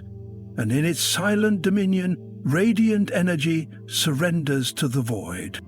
To understand absolute zero, one must first revisit the very nature of heat. In the universe, temperature is not a substance. It is motion. It is the kinetic energy of particles, the vibration of atoms, the rotation of molecules. The hotter an object, the more frantically its constituents move. The colder it becomes, the more their motion slows. At absolute zero, 0 Kelvin or negative 460.6 degrees Fahrenheit, all classical motion halts. Particles no longer vibrate. Electrons sink into their lowest possible energy states. Heat, in any conventional sense, is gone. And with heat gone, so too is light. Radiant energy, the kind we observe in infrared, visible, ultraviolet, and other wavelengths, depends on the thermal activity of matter. Every object above absolute zero radiates some form of electromagnetic energy. A glowing star, a warm planet, even a block of ice, all emit light, though much of it may be invisible to the human eye. But at absolute zero, this emission ceases. Without molecular motion, there are no transitions between energy states. No thermal photons are produced. The object becomes a perfect absorber of light, a theoretical construct known as a black body, yet it emits nothing of its own. It is not just dark, it is silent in the language of radiation. In the natural universe, absolute zero is never fully reached, even in the coldest places. Deep interstellar space, the shadows of distant moons or the voids between galaxies, there remains a faint bath of residual heat, mostly from the cosmic microwave background. This leftover glow from the Big Bang ensures that even the darkest void still hums at just a few degrees above absolute zero. It is a low murmur of energy that prevents perfect stillness. Yet, the idea of absolute zero remains crucial. It is the limit that shapes thermodynamic laws, the benchmark for entropy, and the defining edge of what is physically possible. The concept was first articulated in the 17th century, but it wasn't until the rise of quantum mechanics that scientists truly understood its implications. According to quantum theory, even at absolute zero, particles still exhibit zero-point energy, a faint, irreducible twitch born not of heat, but of the quantum uncertainty principle. Thus, while classical motion ceases, quantum fluctuations endure. The universe never becomes completely static. Humanity has come remarkably close to this ultimate stillness. In laboratories on Earth, physicists have cooled atoms to within a fraction of a billionth of a degree above absolute zero. In these exotic states, matter behaves in ways that defy ordinary expectations. At such temperatures, atoms can form a Bose-Einstein condensate, a state of matter where they lose their individual identities and behave as a single quantum entity. These condensates flow without friction, conduct electricity without resistance, and can even slow down beams of light to walking speed. They offer a glimpse into a universe stripped of its usual activity, a hint of what might exist in the farthest future. Beyond the laboratory, absolute zero also haunts the cosmic future. As stars exhaust their fuel and galaxies drift apart under the influence of dark energy, the universe is expected to cool further. Over unimaginable spans of time, radiation will fade, stellar remnants will collapse or evaporate, and black holes will slowly emit Hawking radiation until they too vanish. What remains is a bleak expanse, an era sometimes called the degenerate era, where the universe approaches thermodynamic equilibrium. No new stars will form, no new light will shine. Over even longer scales, all particles may decay, leaving behind a sparse ocean of low-energy photons and neutrinos. The universe, though still expanding, will become dark, cold, and quiet. In this final age, the cosmos drifts toward absolute zero. Radiant energy, once so abundant, will be reduced to a background so faint it borders on the undetectable. The silence of this future will not be metaphorical, it will be literal, carved into the very laws of physics. This is the logical endpoint of entropy's rule, a state of maximum disorder and minimal energy, where the ability to perform work vanishes and all processes halt. It is the universe's ultimate stillness. But even here, in this frozen expanse, questions remain. Will quantum fluctuations spark new realities? Will dark energy itself transform into something else? Could the universe rebound in a cyclical model, birthing a new cosmos from the ashes of the old? Or is absolute zero the true finale, a cold tomb sealing the last chapter of creation? What began with the fierce roar of the Big Bang ends in a breathless whisper, and eventually in silence complete. The story of radiation, the story of the cosmos itself, is one of emergence, evolution, and eventual extinction. But within that story, a final paradox arises.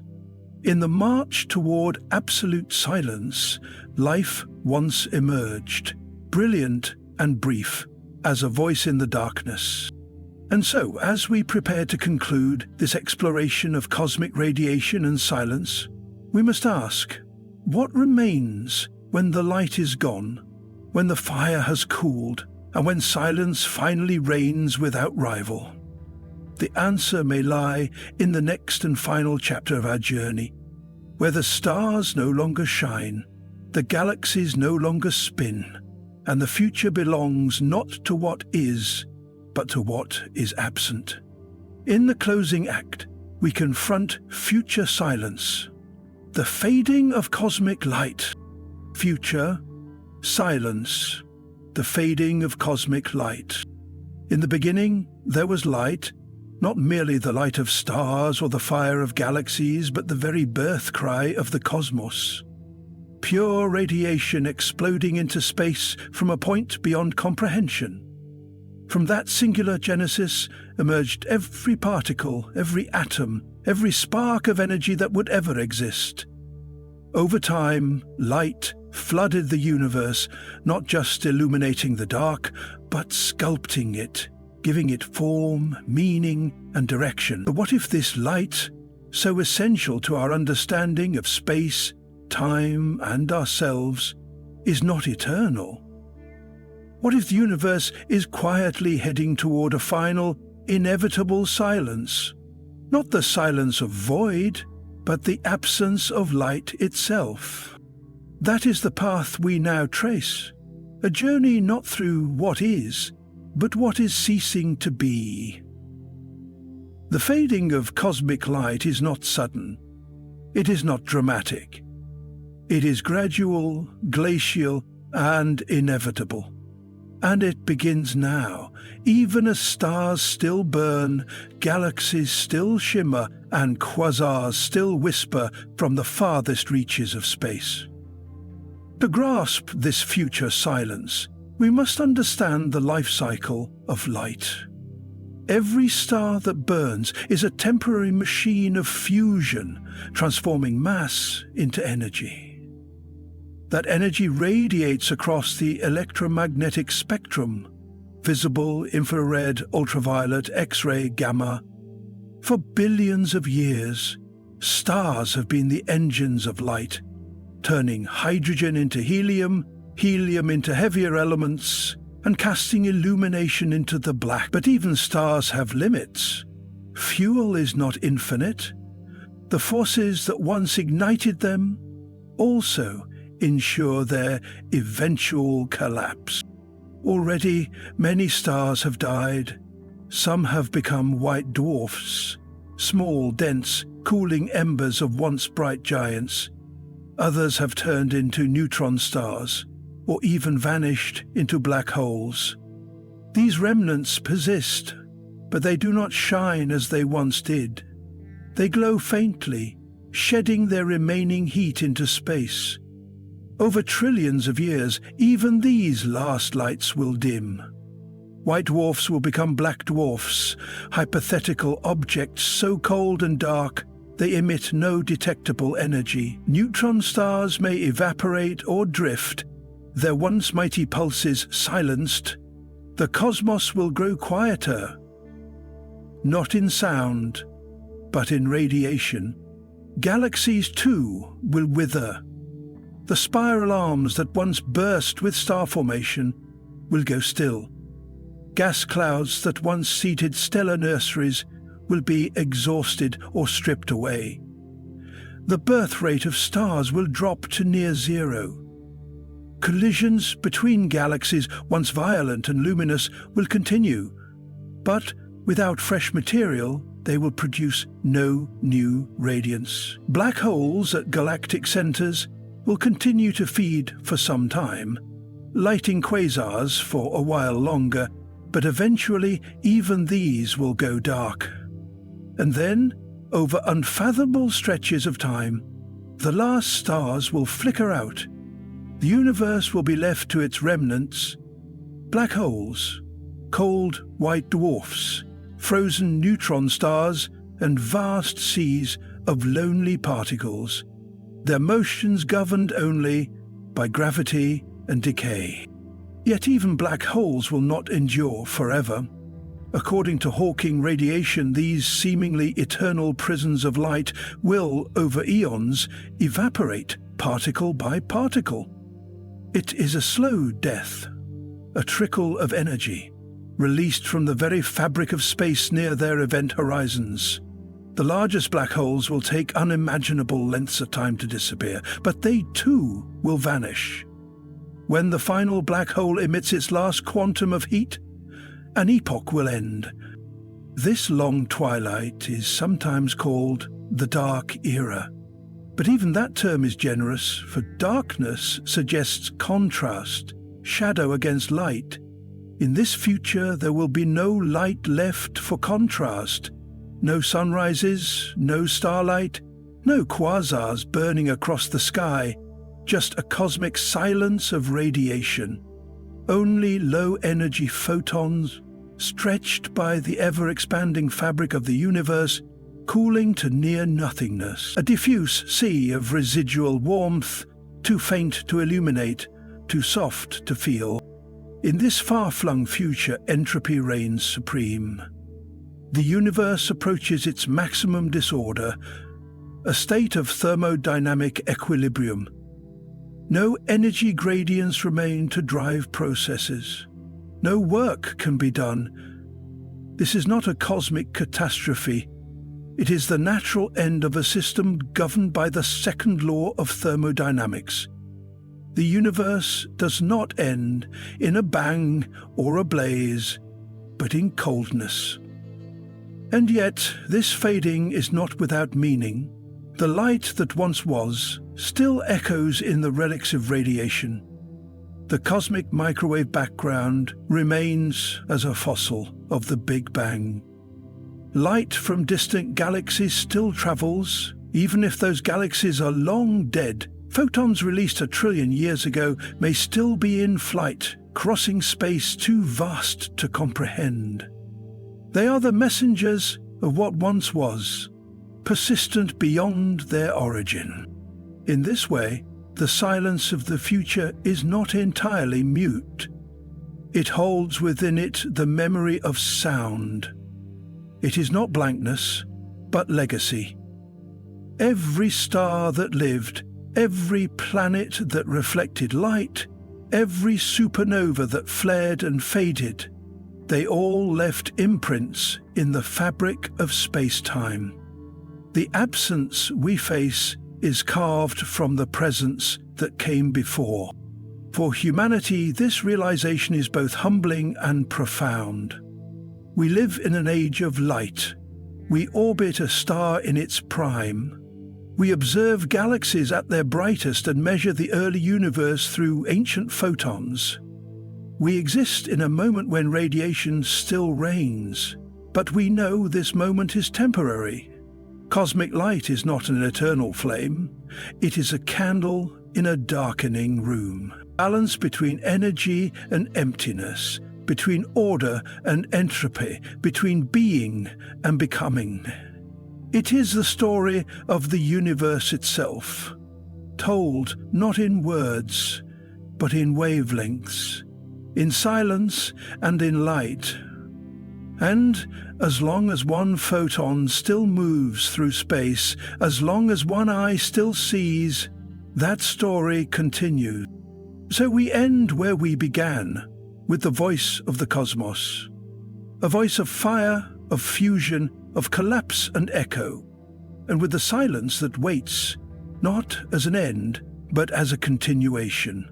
A space for memory, a place for possibility, a stillness that holds all the light that ever was. In the vast, ever-expanding frontier of human exploration, there exists a journey so awe-inspiring and monumental that it transcends the very boundaries of time and space. This epic voyage is none other than the extraordinary odyssey of Voyager 1, a pioneering spacecraft launched by NASA that has traveled farther than any other human-made object, carrying the hopes and dreams of humanity into the deepest reaches of the cosmos. Recently, Voyager 1 sent back a historic transmission to Earth that has ignited waves of excitement and curiosity throughout the global scientific community and beyond. At the heart of this remarkable message lies a discovery of unparalleled significance, an enigmatic object detected in the profound, uncharted depths of interstellar space. This mysterious revelation has reignited one of the most timeless and compelling questions that has captivated humanity for generations. Could program? Its mission was bold and profound, to act as Earth's emissary, venturing beyond the familiar realms of our solar system into the vast unknown, while meticulously studying the outer planets and their moons. Voyager 1's remarkable voyage was marked by a serendipitous cosmic alignment. It set off just 16 days before its twin, Voyager 2, beginning a cosmic ballet that has unfolded for more than 40 years. What truly sets Voyager 1 apart from countless other space missions is its extraordinary spirit of communication. Despite its unfathomable distance from Earth, Voyager 1 maintains a steadfast dialogue with our home planet through NASA's venerable deep space network. This complex and powerful communication system allows Voyager 1 not only to receive commands, but also to transmit back invaluable streams of scientific data, bringing us ever closer to understanding the cosmos. As of the latest measurements, Voyager 1 is an astonishing 159.32 astronomical units AU away from Earth, equivalent to nearly 23.8 billion kilometers, or approximately 14.8 billion miles. This staggering distance makes it the most distant human-made object ever to voyage into space. Yet, despite this incredible remoteness, Voyager 1's instruments continue to operate, tirelessly collecting and sending back information that deepens our understanding of the universe around us. Voyager 1's primary mission was to explore the outer boundaries of the heliosphere, the vast bubble of charged particles and magnetic fields generated by the Sun.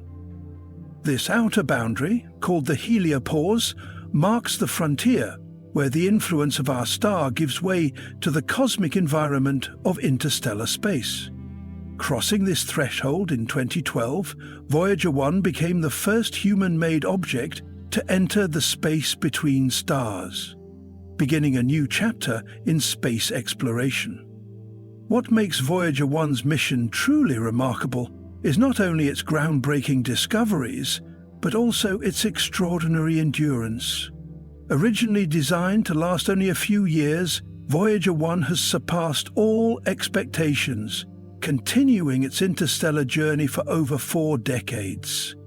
Each day, it cruises through the void at an incredible speed of approximately 38,000 miles per hour, sending precious data back to Earth across billions of miles. Scientists anticipate that Voyager 1 will continue this historic mission at least until 2025, when its power sources are expected to diminish.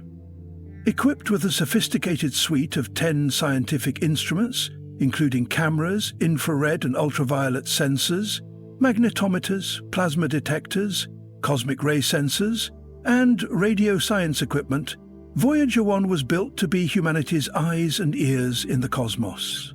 These instruments have enabled the spacecraft to withstand the harsh and unforgiving conditions of deep space, while delivering an unprecedented wealth of knowledge about the outer solar system and beyond. Among Voyager 1's most celebrated achievements are its close flybys of 2 colossal gas giants, Jupiter and Saturn.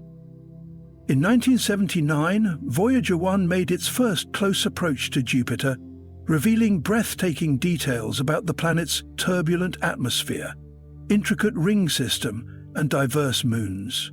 The spacecraft's instruments confirmed the existence of faint rings around Jupiter, previously only theorized, and uncovered previously unknown moons that added to our understanding of the planet's complex environment. A year later, in 1980, Voyager 1's encounter with Saturn provided equally stunning insights. It unveiled the intricate structure of Saturn's iconic rings, captured detailed images of its moons, and deepened our knowledge of the planet's magnetic field and atmosphere. These flybys not only revolutionized planetary science, but also inspired a new generation of explorers, scientists, and dreamers around the world.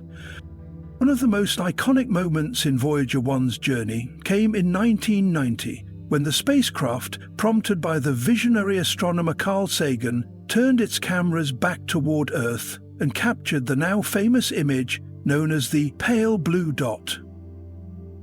In this extraordinary photograph, Earth appears as a tiny speck suspended in a vast cosmic ocean, a fragile and precious home floating in the immense void of space. This image remains a powerful symbol of humanity's shared vulnerability and interconnectedness, reminding us of the urgent need to cherish and protect our only home. As Voyager 1 continues its silent journey through the darkness beyond our solar system, it carries with it the legacy of human curiosity, ingenuity, and the unquenchable desire to explore.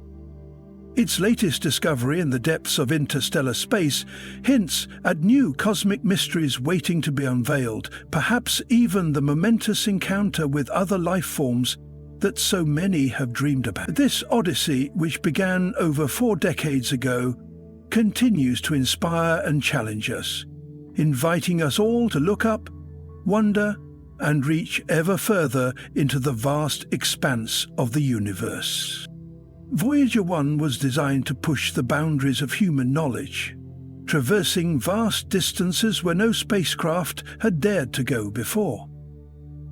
Equipped with a suite of sophisticated scientific instruments, it was tasked with studying the giant planets and their moons, capturing unprecedented data that would forever change our understanding of the solar system. What makes Voyager 1 truly extraordinary is not just its groundbreaking discoveries, but its resilience and longevity. Despite being launched over 4 decades ago, it continues to send invaluable information back to Earth, maintaining a lifeline of communication through NASA's Deep Space Network. This unwavering connection allows scientists to receive data from more than 14 billion miles away, a testament to human ingenuity and determination. As Voyager 1 journeys beyond the heliosphere, the protective bubble created by the sun's solar wind, it enters interstellar space, a vast expanse filled with cosmic mysteries.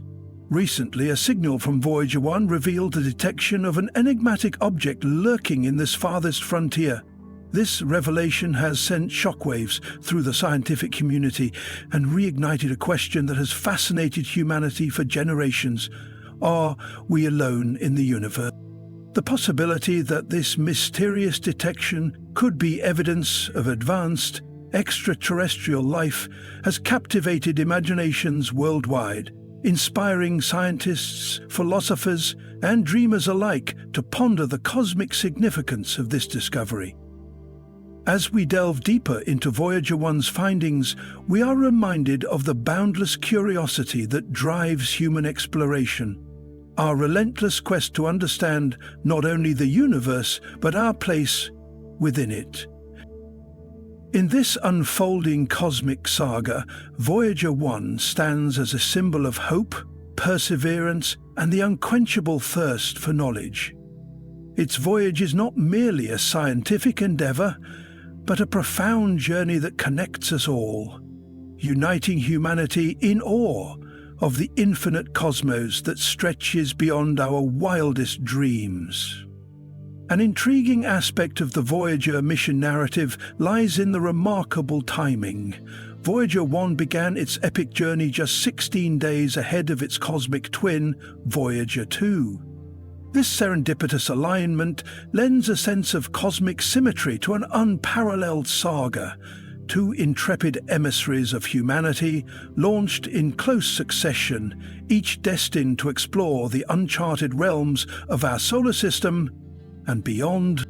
What truly distinguishes Voyager 1 from countless other space missions is its indomitable spirit of communication, a lifeline that it maintains steadfastly with Earth across unimaginable distances.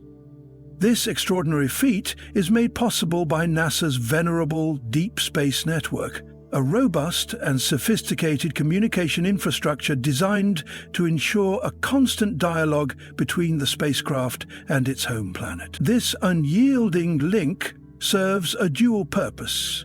It allows Voyager 1 to receive precise commands from mission control and, in return, to transmit a treasure trove of invaluable scientific data back to its terrestrial origins.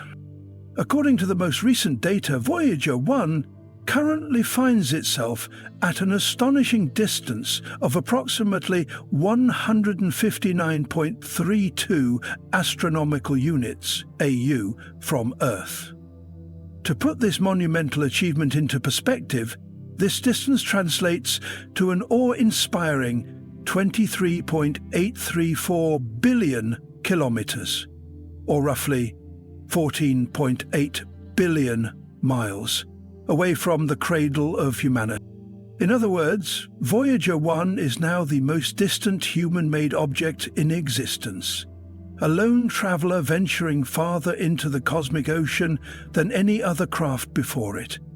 This staggering remoteness not only speaks to the spacecraft's incredible durability and the brilliance of human engineering, but also marks a milestone in our quest to understand the universe around us. It is this incomprehensible remoteness that firmly establishes Voyager 1 as the most distant human-made object ever to embark on an odyssey into the vast cosmos. From the moment of its launch, Voyager 1's primary mission objective was clear and profoundly ambitious: to explore and meticulously scrutinize the boundaries of the outer heliosphere, a mysterious and barely understood region known as the heliopause. This invisible boundary marks the outermost layer of the Sun's influence, the final frontier where the solar wind meets the vast interstellar medium, enveloping our entire solar system in a protective bubble. Through its relentless investigations, Voyager 1 has bestowed humanity with invaluable insights into the cosmos, especially within the confines of our immediate solar neighborhood. Propelled forward at an astonishing velocity of approximately 38,000 miles per hour, an incredible speed that allows it to traverse vast cosmic expanses day by day, the spacecraft continues to push the boundaries of exploration and knowledge. Yet, what truly sets Voyager 1 apart is not just its distance or speed, but its remarkable endurance. The spacecraft has not merely met expectations, it has far exceeded its originally projected lifespan. More than 4 decades after its historic launch, Voyager 1 remains operational, tirelessly sending back vital data from the farthest reaches of space. Its ongoing mission serves as a testament to human ingenuity, perseverance, and an insatiable desire to understand the universe around us. Voyager 1 has embarked on extraordinary decades of exploration, defying the limits of time and technology. Each passing day, this remarkable spacecraft dutifully records and transmits vital information about its celestial journey, offering humanity a continuous stream of priceless data from the edge of our solar system and beyond. Remarkably, Voyager 1 is expected to continue this awe-inspiring interstellar sojourn until at least the year 2025, a testament to its resilient propulsion systems and enduring power supply that have kept it operational far beyond initial expectations. By that time, it is estimated that Voyager 1 will have achieved an almost inconceivable distance of approximately 13.8 billion miles from the nurturing embrace of the Sun, a staggering measure of its pioneering voyage into the cosmic unknown.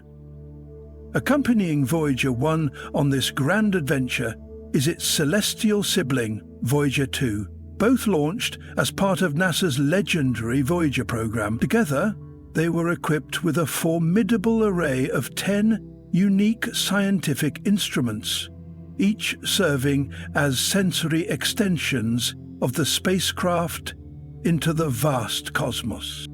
This sophisticated ensemble of tools included television cameras, infrared and ultraviolet sensors, magnetometers, plasma detectors, cosmic ray and charged particle sensors, as well as state-of-the-art radio equipment, all meticulously designed to conduct groundbreaking experiments. These ingenious instruments have endowed Voyager 1 with the resilience and capability to withstand the harsh and unforgiving environs of deep space, allowing it to probe the unfathomable reaches of the unknown. One of the most indelible milestones in Voyager 1's storied journey was its close encounters with 2 of the most majestic and enigmatic bodies in our solar system, Jupiter and Saturn. These historic flybys provided humanity with an unprecedented window into the complexities and wonders of these gas giants, forever reshaping our understanding of the planetary giants and their moons. Voyager 1's encounters with the solar system's colossal planets, Jupiter and Saturn, were nothing short of historic. These celestial rendezvous, which occurred in 1979 and 1980, respectively, marked a watershed moment in the annals of scientific discovery. Through these close flybys, Voyager 1 gifted humanity with an unprecedented glimpse into the intricate complexities of these gas giants and their enigmatic retinues of moons. The spacecraft etched its name indelibly into history by uncovering previously unknown moons orbiting these planets, and by revealing the intricate and delicate ring structures that encircled both Jupiter and Saturn. Prior to Voyager 1's mission, much of this was speculation or incomplete knowledge. Its groundbreaking revelations not only captivated the scientific community, but also ignited the imaginations of people across the globe, heralding a new era of planetary exploration. One of Voyager 1's most iconic and enduring contributions to our cosmic understanding came in 1990 when the celebrated astronomer Carl Sagan championed a visionary concept. He urged the spacecraft to pivot its cameras and direct its lens back towards Earth. This simple yet profound act resulted in the creation of the now famous image known as the pale blue dot. The resulting image, now deeply etched into the collective consciousness of humanity, depicts Earth as a minuscule pale blue dot suspended in the vast cosmic ocean. This poignant image serves as a humbling reminder of the fragility and interconnectedness of our planet, underscoring the imperative to cherish and protect our world. A message that continues to resonate powerfully with people around the globe. Voyager 1's epic journey through the cosmos led it to encounter two of the most enigmatic and majestic celestial bodies in our solar system, Jupiter and Saturn. These monumental encounters provided a treasure trove of scientific data and imagery, fundamentally reshaping our understanding of these gas giants. Jupiter, the largest planet in our solar system, beckoned Voyager 1 with its beguiling mysteries. In March 1979, the spacecraft conducted a close flyby of this colossal giant, granting humanity its first intimate glimpse of the planet's immense scale and complexity. As Voyager 1 ventured closer, it unveiled a tapestry of astounding discoveries. One of the most captivating being the confirmation of Jupiter's intricate ring system. Before Voyager 1's arrival, these faint rings were only a hypothesis, but the spacecraft's keen instruments provided definitive evidence of their existence. Composed of fine, dark particles, these delicate rings encircle Jupiter in an ethereal fashion. The images captured by Voyager 1 offered an entrancing perspective on this subtle feature, captivating the world with their delicate beauty and adding a new dimension to our cosmic knowledge. Another remarkable revelation from Voyager 1's encounter with Jupiter was the unveiling of intricate weather patterns and tempestuous storms on the gas giant's surface. Among these tempests, the most iconic was the Great Red Spot, a colossal storm that has raged for centuries. Voyager 1's imagery of this mammoth tempest not only illuminated the storm's complex structure and dynamic behavior, but also ignited the public's fascination with Jupiter's tumultuous atmosphere. Furthermore, Voyager 1's instruments detected Jupiter's powerful magnetosphere, a colossal magnetic field that dwarfs Earth's own magnetic envelope. This groundbreaking discovery provided crucial insights into the planet's magnetic dynamo and shed light on how this immense magnetic field interacts with its retinue of moons, influencing their environments and contributing to the complex space weather around Jupiter. Following its momentous encounter with Jupiter, Voyager 1 continued its epic odyssey toward Saturn, the majestic ringed planet. In November 1980, the spacecraft made its closest approach to this cosmic wonder, offering humanity an intimate view of Saturn's stunning rings and captivating moons. The detailed images and data collected unveiled previously unseen features of the rings' delicate structure and composition, as well as the diverse geology and atmospheres of Saturn's many moons. One of Voyager 1's most iconic contributions to human perspective came in 1990 with the celebrated pale blue dot image. The esteemed astronomer Carl Sagan championed a visionary idea. He implored the spacecraft to pivot its cameras and turn its lens back toward Earth. This image immortalized our planet as a tiny, fragile speck suspended in the vastness of space, inspiring reflection on our place in the cosmos and a renewed commitment to safeguarding our shared home. The resulting image, now etched deeply into the collective consciousness of humanity, depicts Earth as a minuscule pale blue dot suspended in the vast cosmic ocean. This poignant and humbling image serves as a powerful reminder of the fragility, vulnerability, and profound interconnectedness of our planet within the boundless expanse of the universe. It underscores the urgent imperative to cherish, protect, and preserve our delicate home, a message that continues to resonate with people from all corners of the globe, inspiring reflection on our shared responsibility to safeguard life on Earth. While Voyager 1's extraordinary odyssey primarily focused on the majestic gas giants Jupiter and Saturn, its twin spacecraft, Voyager 2, embarked on a distinct and equally remarkable trajectory. Voyager 2 was destined to explore the enigmatic ice giants of our solar system, Uranus and Neptune, planets shrouded in mystery and complexity, presenting a fresh array of cosmic enigmas for scientists and humanity to unravel. Uranus, the seventh planet from the Sun, is a celestial enigma for many reasons, not least of which is its extraordinary rotation. Unlike any other planet in our solar system, Uranus rotates on its side, with an axial tilt of approximately 98 degrees.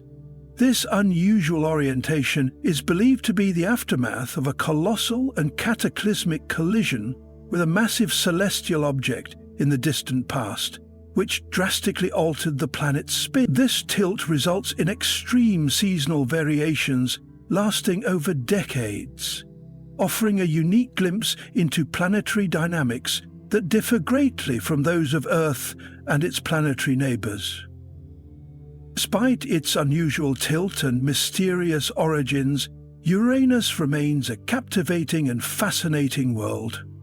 It is approximately 4 times the diameter of Earth and boasts a cold, icy atmosphere composed mainly of hydrogen, helium, and methane, giving it a characteristic blue-green hue. Voyager 2's historic flyby of Uranus in January 1986 marked a momentous milestone in space exploration. For the first time, humanity received detailed images and comprehensive scientific data of this distant ice giant, expanding our knowledge far beyond previous telescopic observations. Among the many groundbreaking discoveries during Voyager 2's encounter was the revelation that Uranus possesses a complex system of rings, a surprising finding since rings were once thought to be unique to Saturn. Voyager 2 revealed that these rings consist of dark, narrow bands composed of tiny particles and debris orbiting the planet, hinting at dynamic processes within Uranus's gravitational influence. In addition to its rings, Voyager 2 discovered 10 new moons orbiting Uranus, each with its own unique characteristics and geological histories. The spacecraft's instruments also provided valuable insights into the planet's atmosphere, uncovering high-speed winds and unexpected temperature variations that challenged existing models of planetary atmospheres. These findings offered a new window into the workings of ice giants, enriching our understanding of planetary formation and behavior in the outer solar system. Voyager 2's journey did not end with Uranus. It continued onward to Neptune, the outermost planet in our solar system, arriving in August 1989. Neptune, with its striking deep blue color and fierce weather systems, presented yet another frontier of exploration and discovery. The data and images sent back by Voyager 2 from Neptune's vicinity revealed powerful storms, supersonic winds, and a moon with active geysers. An astounding discovery that further deepened our appreciation for the dynamic complexity of these distant worlds. Together, the twin Voyager spacecraft have revolutionized our understanding of the solar system's outer realms.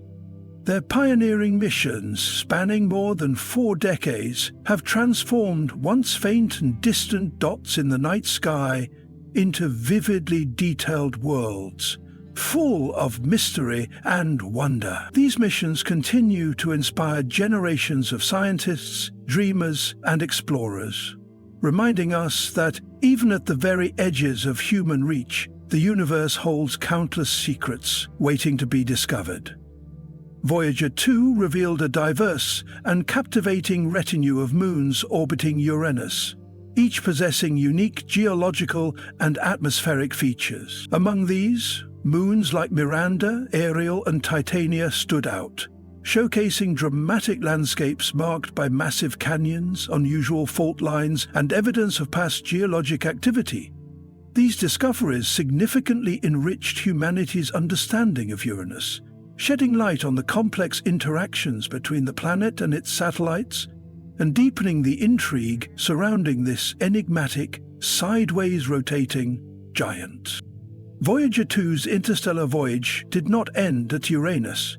It pressed onward, journeying even farther to reach Neptune, the 8th and most distant known planet from the Sun. Neptune, with its frigid temperatures and vibrant azure hue, remains a haunting symbol of the solar system's outer frontier. This distinct blue coloration is due to the high concentration of methane in its atmosphere, which absorbs red light and reflects the blue.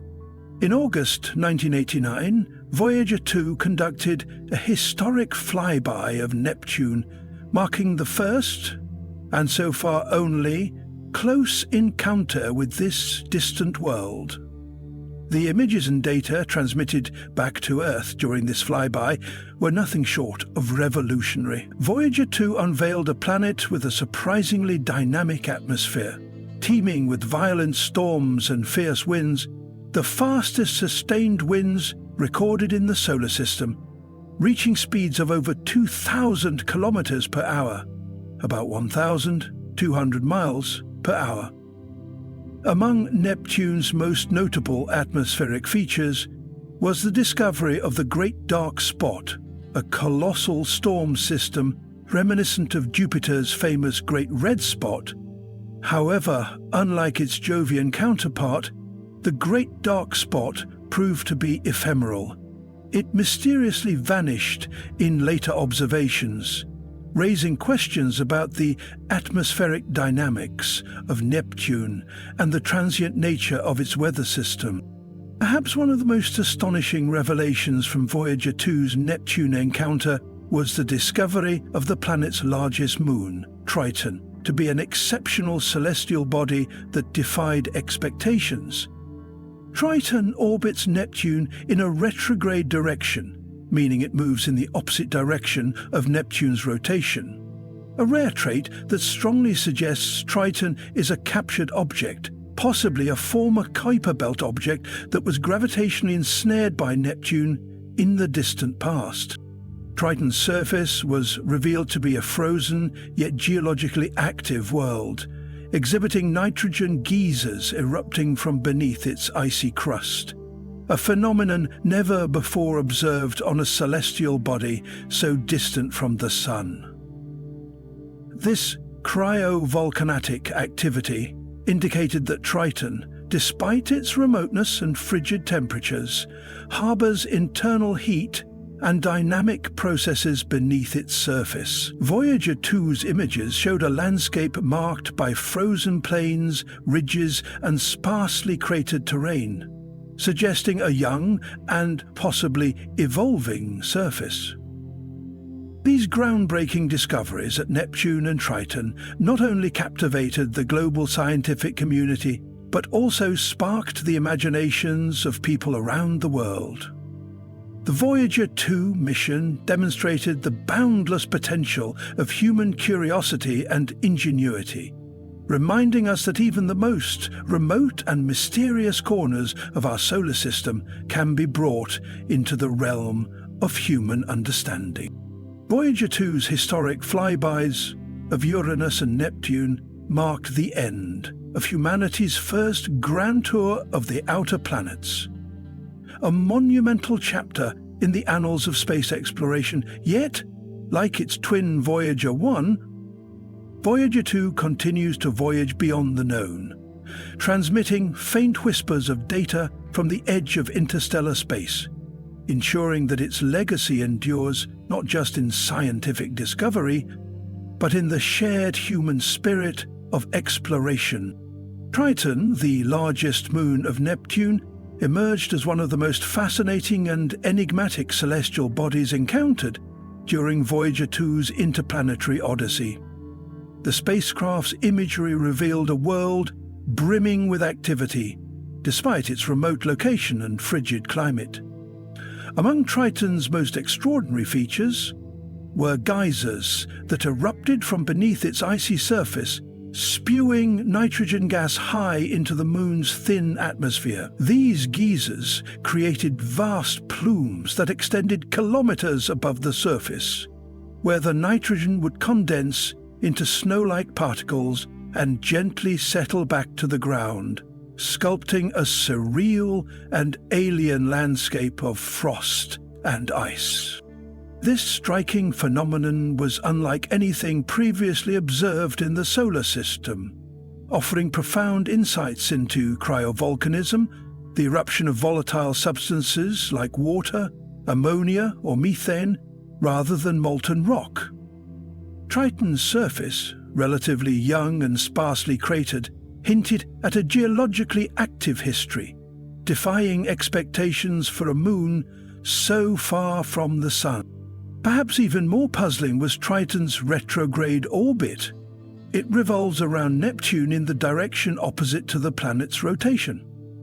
This uncommon trait strongly suggests that Triton did not form alongside Neptune, but was instead a captured object, likely originating from the Kuiper Belt.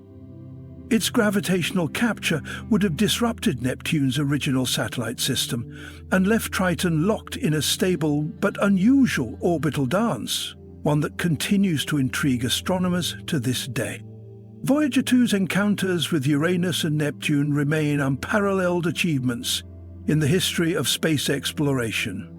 To this day, no other spacecraft has visited these distant ice giants, making Voyager 2's observations and data collection an irreplaceable scientific treasure. The trove of information gathered during these historic flybys continues to fuel research and hypotheses, offering glimpses into the atmospheric dynamics, magnetic fields, ring systems, and unique satellite compositions of these mysterious worlds. While Voyager 2 was delving into the secrets of the outer planets, its twin, Voyager 1, was forging an even more audacious path, a journey that would take it beyond the boundaries of the solar system and into interstellar space. This transition, which occurred in August 2012, marked a profound and historic milestone for humanity. For the first time, a human-made object had crossed the heliopause, the boundary where the solar wind yields to the interstellar medium. Voyager 1's entry into interstellar space did not signify the end of its mission, but rather the beginning of a new chapter. As it continues its voyage through the vast and silent reaches of the cosmos, it carries with it not only scientific instruments, but also a symbolic message from Earth, etched in the form of the Golden Record, a phonograph disc containing sounds, music, and greetings from our planet. Now billions of miles from Earth, Voyager 1 operates in a realm beyond the Sun's influence, where the environment is dominated by particles, fields, and forces that originate from other stars. Its instruments, though fewer in number now, continue to return invaluable data about the nature of interstellar space, helping scientists to understand the shape and boundary of the heliosphere and the conditions in the space between the stars. The enduring journey of the Voyager spacecraft, Voyager 1, venturing outward into the galaxy, and Voyager 2, providing the only close-up views of Uranus and Neptune, remains one of the most ambitious and successful missions in the history of space science. They have not only expanded the boundaries of human knowledge, but have also inspired generations to look upward and dream of what lies beyond, gathered groundbreaking data that challenged earlier assumptions and reshaped our understanding of this mysterious frontier. Rather than a simple comet-like structure with a long tail trailing away from the Sun, Voyager 1's measurements suggested that the heliopause is more complex, possibly a distorted bubble-like shape influenced by both the solar wind from within and interstellar forces from beyond. As Voyager 1 crossed this boundary in 2012, it recorded a sudden and lasting drop in solar particles, while simultaneously detecting a surge in galactic cosmic rays, energetic particles that originate from supernovae and other powerful cosmic phenomena far outside our solar system. This was the smoking gun, clear empirical evidence that the spacecraft had exited the heliosphere and entered the vast ocean of interstellar space. Within this realm, Voyager 1's instruments continued to function, albeit in a limited capacity due to the fading power supply and increasing distance. Even so, its plasma wave subsystem detected a persistent background hum, long, low-frequency vibrations in the plasma of interstellar space. This discovery provided an unprecedented glimpse into the density and behavior of particles between the stars, and demonstrated that the void of space is, in fact, filled with subtle and dynamic forces. Voyager 1's ongoing mission in interstellar space is a testament to both technological resilience and scientific ambition. It represents the first time humans have been able to directly measure the environment of interstellar space, rather than relying solely on telescopes or theoretical models. The data sent back by Voyager 1 continues to challenge assumptions and refine our models of how the Sun interacts with the galaxy around it. As it sails farther into the unknown, Voyager 1 is also pushing the limits of communication. Its faint signals, traveling at the speed of light, now take over 22 hours to reach Earth. Each byte of data is a time capsule, whispering stories from the edge of the solar system to a waiting world. Despite being over 46 years old, the spacecraft continues to surprise. In recent years, engineers have performed innovative workarounds to keep it operational, including rerouting functions through backup systems. These efforts ensure that even in its twilight years, Voyager 1 remains a pioneer, a silent emissary of Earth, drifting among the stars. Its journey into interstellar space is not just a scientific achievement, but a symbolic one. Voyager 1 carries the golden record, a carefully curated message intended for any intelligent life that might one day encounter it. Engraved with greetings in 55 languages, music from cultures across the Earth, and images depicting life on our planet, the golden record serves as humanity's cosmic calling card, a whisper to the universe saying, "We were here, we reached this far, and we are curious." Voyager 1 is now far beyond the planets, beyond the influence of our star, continuing its voyage in the silence of deep space. It is alone, yet never forgotten. His legacy etched into history, its mission ongoing, and its story inspiring countless new explorers to reach for the stars. These observations from Voyager 1 provided a transformative understanding of the heliopause and its complex relationship with the galactic environment. Prior to Voyager's journey, much of what scientists knew about the heliosphere was theoretical, based on models, simulations, and indirect evidence. But as Voyager 1 approached and eventually crossed the heliopause, it delivered empirical measurements that revolutionized the field. One of the most unexpected discoveries was the behavior of the magnetic field at the boundary. Scientists had expected a sharp shift in the direction of the magnetic field lines as Voyager 1 transitioned from the Sun's influence to the interstellar medium. However, what they observed was a subtle and unexpected continuity. The magnetic field beyond the heliopods remained aligned in a way that puzzled researchers. This anomaly suggested that the heliosphere might not be as sharply defined or as neatly contained as once imagined.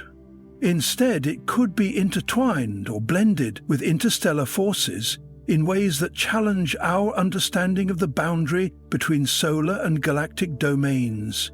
These deviations hinted at previously unknown interactions between the solar wind and the interstellar magnetic field, painting a far more dynamic and fluid picture of the Sun's outermost frontier.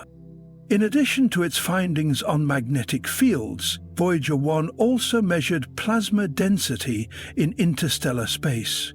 Unlike within the solar system, where plasma is sparse and influenced by solar activity, the interstellar medium was found to be denser, yet cooler and more stable. This provided critical data that helped astronomers refine their understanding of the material that fills the vast regions between star systems. Voyager 1's traversal into and beyond the heliopause did more than just expand the scientific boundaries of astrophysics. It redefined the scale of our solar system. What was once thought to end at the orbit of Pluto, or perhaps Neptune, was now clearly shown to extend tens of billions of kilometers farther. Enveloped in a vast and shifting magnetic bubble, these findings are not merely academic. They have profound implications for future missions and our long-term aspirations for space travel. Understanding the heliosphere's structure is essential for developing technologies that could one day protect human explorers from cosmic radiation as we venture further from Earth. It also helps in mapping the interstellar environment that any spacecraft, robotic or crewed, would encounter as it journeys to the stars. In essence, Voyager 1's study of the heliosphere turned a once theoretical concept into a tangible and measurable structure, revealing it as a living, breathing force field that protects and defines the domain of our Sun. And while many questions remain about its shape, its interaction with the galaxy, and how it evolves over time, Voyager 1 laid the first real footprints on this invisible frontier. It's a testament to human curiosity and engineering that a spacecraft launched in 1977 continues to inform us decades later about regions of space we had never directly touched before. The mission of Voyager 1 not only broadened our understanding of the heliosphere, but also reminded us that exploration, no matter how distant or difficult, brings us closer to the truth of our place in the cosmos.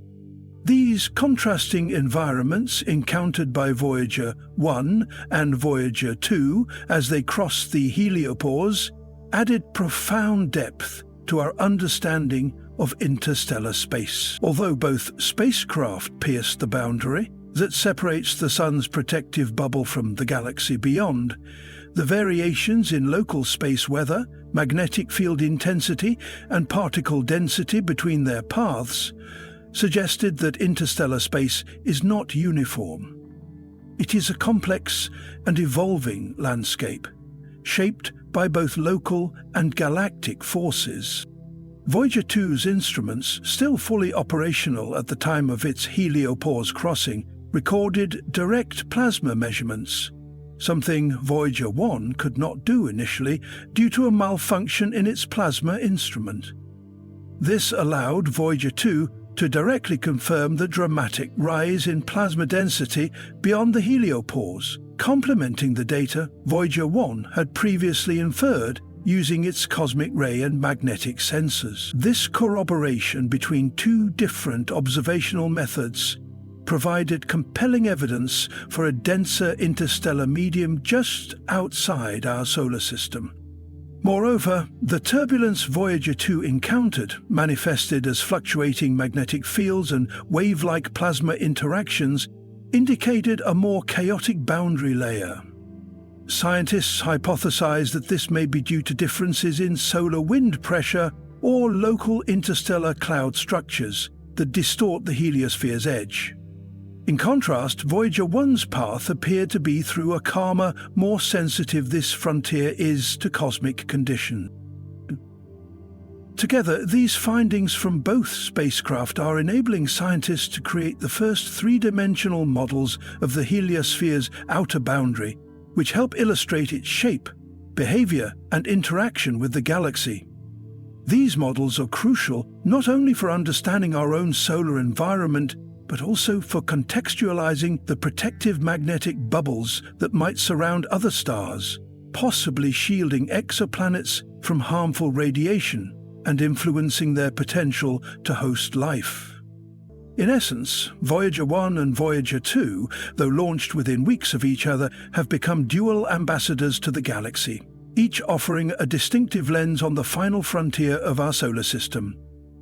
Their separate experiences highlight that the edge of our solar system is not a fixed wall, but a living, breathing boundary, shaped by the solar wind's strength, the interstellar medium's density, and galactic magnetic fields that we are only beginning to understand. As Voyager 2 continues its journey through this turbulent interstellar zone, it adds more layers to the grand narrative begun by its twin. Together, they are charting a realm never before visited by humankind, and in doing so, they remind us that even at the edges of our influence, human curiosity and ingenuity still thrive. Reaching out into the unknown, guided by the faint whispers of data traveling billions of kilometers back to Earth, journey marks both a triumph of engineering and a poignant reminder of the finite nature of even our most enduring creations. Now well over 46 years since its launch, Voyager 1 continues to drift deeper into the uncharted sea of interstellar space, carrying with it the legacy of Earth's first true attempt to reach beyond the confines of the Sun's domain. Yet, as the spacecraft travels ever farther, it faces increasing challenges. Its power supply, generated by radioisotope thermoelectric generators, RTGs, is gradually weakening. As of now, NASA engineers have been shutting down non-essential systems to conserve energy and extend the mission's lifespan. Sometime in the late 2020s or early 2030s, Voyager 1 will likely go silent, as its power becomes insufficient to sustain even the low-energy communications that still reach Earth today. Despite this inevitable silence, the spacecraft will not stop traveling. Long after it can no longer send signals or power its instruments, Voyager 1 will continue coasting through the Milky Way galaxy, a silent sentinel bearing the golden record, waiting for a distant intelligence, if such an intelligence exists, to encounter it. This golden record, painstakingly curated by a team led by Carl Sagan, includes greetings in 55 languages, music from a wide range of cultures and eras, from Bach and Beethoven to traditional songs from Japan, Senegal, and Peru. Images depicting life on Earth, human anatomy, architecture, DNA structures, and the planet's ecosystems. Sounds of Earth, including the laughter of a child, the roar of the ocean, thunder, and the chirping of birds. These records serve as a kind of cosmic message in a bottle, not with the hope of rescue, but as a declaration: we were here. We reached for the stars. We tried to understand the universe and ourselves. In this way, Voyager 1 and Voyager 2 have transcended their original scientific missions. They have become monuments of human creativity and persistence, testaments to a civilization that dared to send its voice into the dark with no guarantee of reply. They represent an act of faith in the future, a belief that knowledge, wonder, and the desire to explore are enduring parts of what it means to be human. As we gaze toward the heavens, tracking the faint signals from these emissaries, we are reminded that our reach has already extended beyond the solar system, and that even in the cold emptiness of space, our story continues. The Voyager mission teaches us that the journey itself, filled with discovery, wonder, and enduring hope, is as important as the destination.